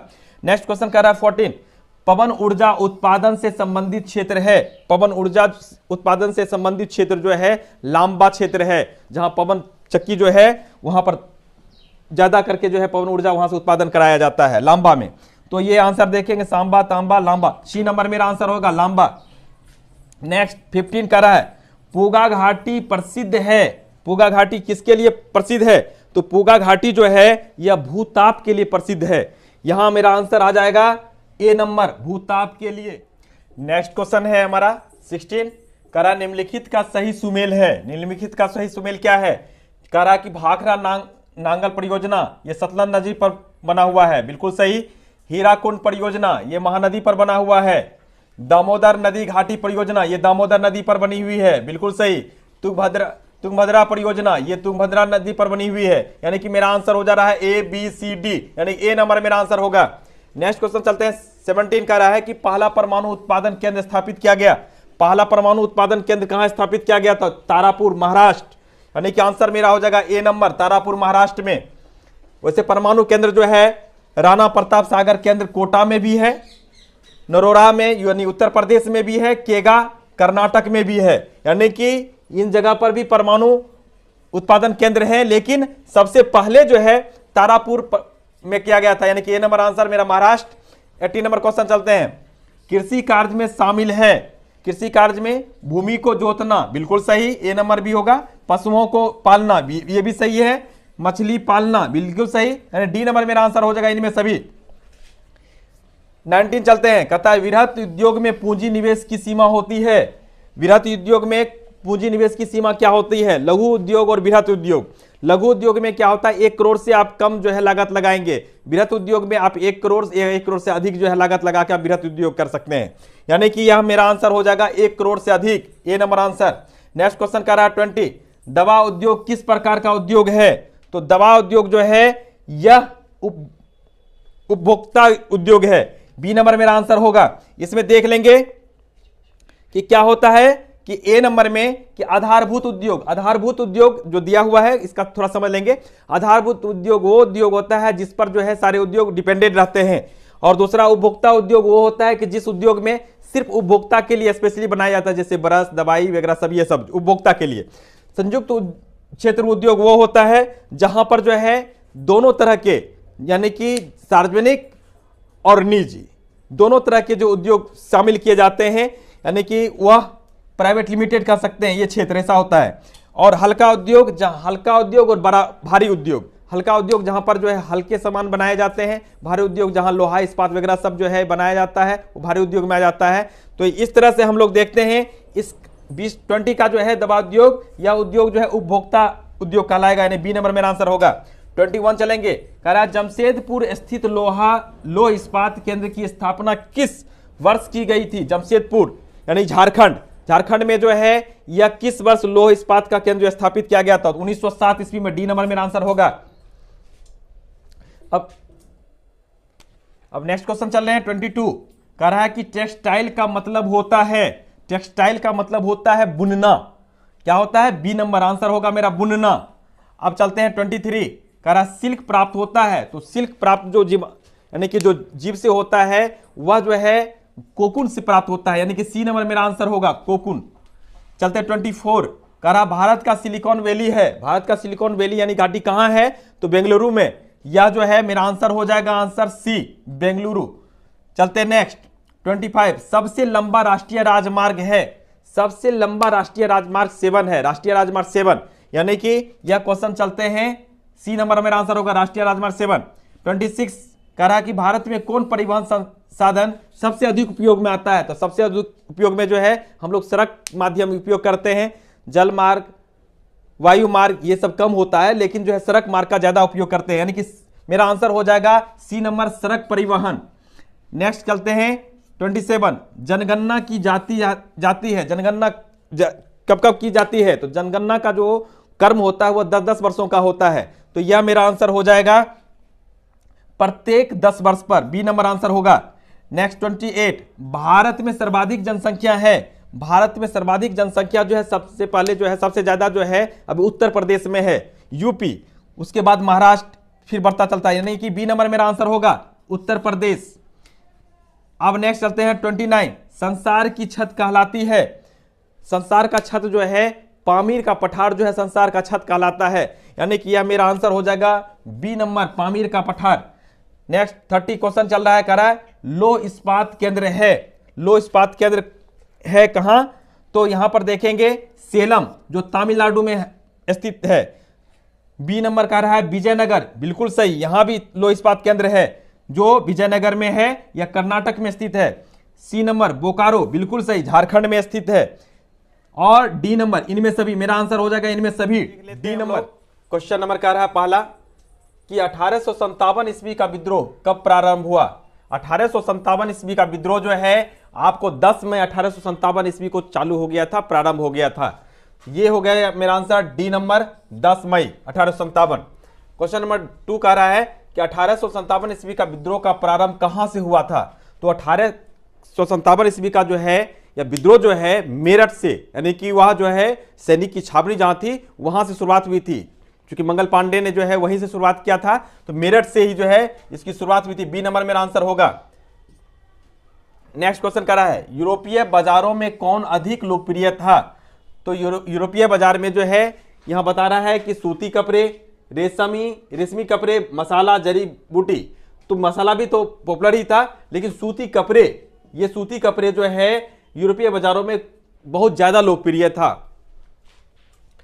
कह रहा है कि 4 नंबर क्वेश्चन, किस वर्ष ईस्ट इंडिया कंपनी का भारत के साथ व्यापार करने का एकाधिकार समाप्त हो गया था? यानी कि एकाधिकार जो है यह समाप्त कर दिया गया, चूंकि ईस्ट इंडिया कंपनी तो एकाधिकार प्राप्त करके आया था ब्रिटेन से, लेकिन ब्रिटेन में और जो कंपनियां थी उसने भी मांग शुरू कर दी कि नहीं, मुझे भी मौका मिलना चाहिए, मैं भी भारत में व्यापार करूंगा। और ऐसी स्थिति में जो है ब्रिटेन की जो महारानी थी उन्होंने जो है आदेश कर दिया कि इसका जो है ईस्ट इंडिया कंपनी का जो एकाधिकार है उसे समाप्त करके और सारी कंपनियों को भी जो है मौका देना शुरू कर दिया।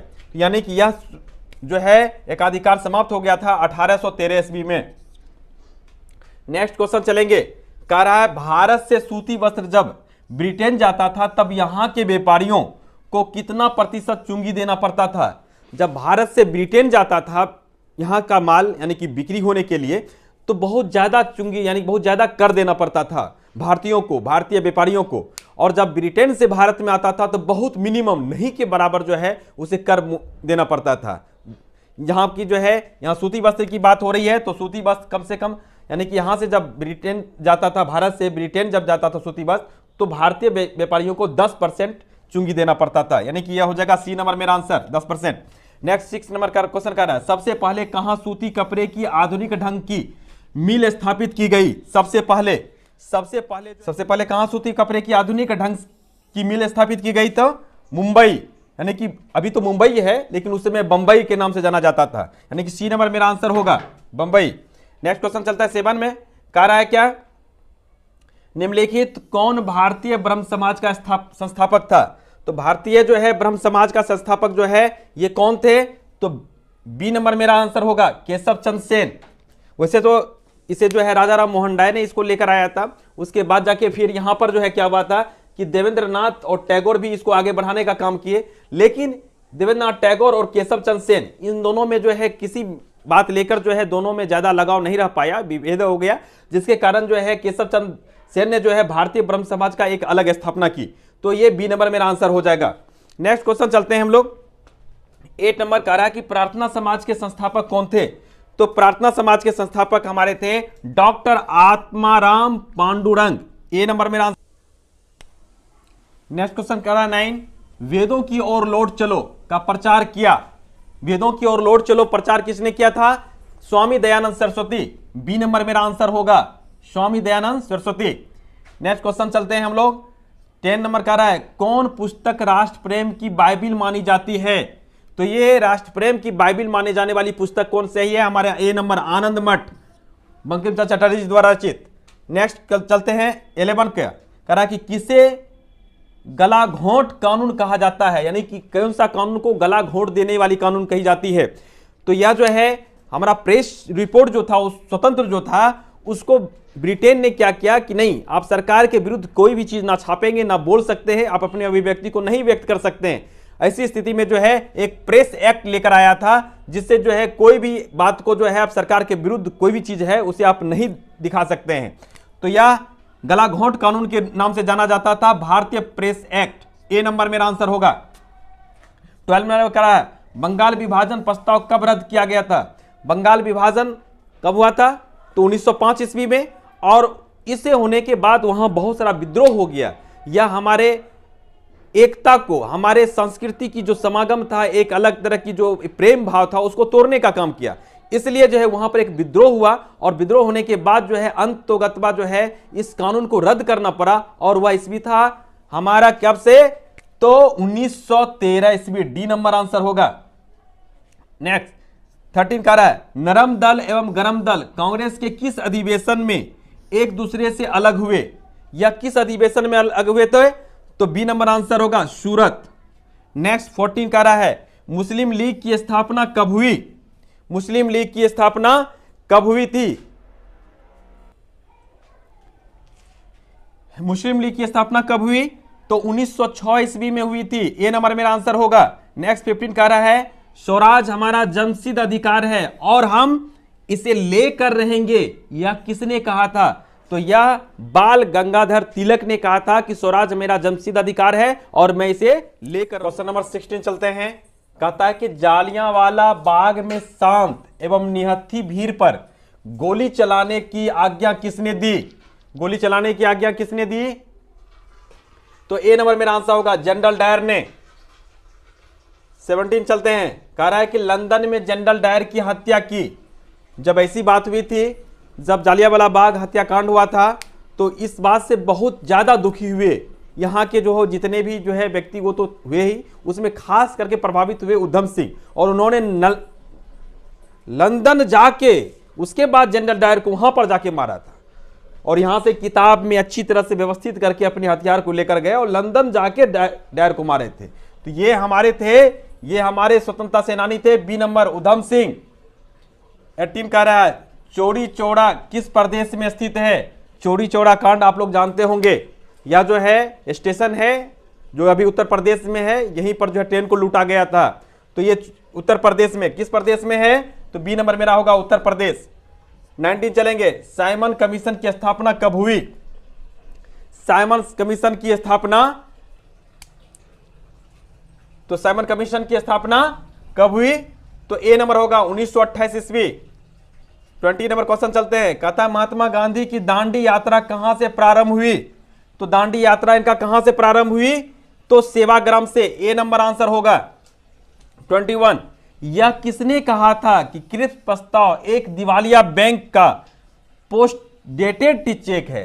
ये पोस्ट डेटेड चेक कहने का जो है काम क्यों हुआ कि जब ऐसी बात हो गई तो हुआ यूं कि अब जो है जब सब लगा कि अंग्रेजों को लगा कि नहीं अब यहां हमारी सरकार नहीं चल सकती है, हम यहां पर अब शासन नहीं कर सकते हैं, तो उसने बताया कि ऐसा करो कि अब आपको सारी सुविधा देंगे, आप जहां भी एडजस्ट करना चाहते हैं वहां भी एडजस्ट करेंगे, आपको उच्च पद पर भी जो है बिठाएंगे, आपकी यहां शासन व्यवस्था में भागीदारी भी होगी, और लेकिन आप मेरे अंदर का रहोगे।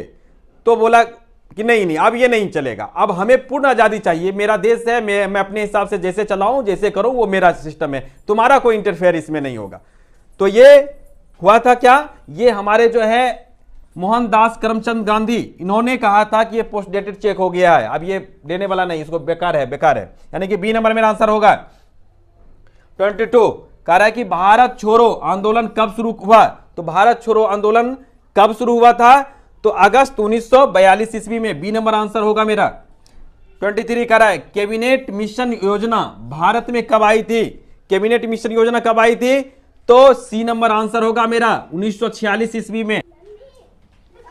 24 क्वेश्चन नंबर 24 कह रहा है कैबिनेट मिशन के सदस्य कब इंग्लैंड लौट गए?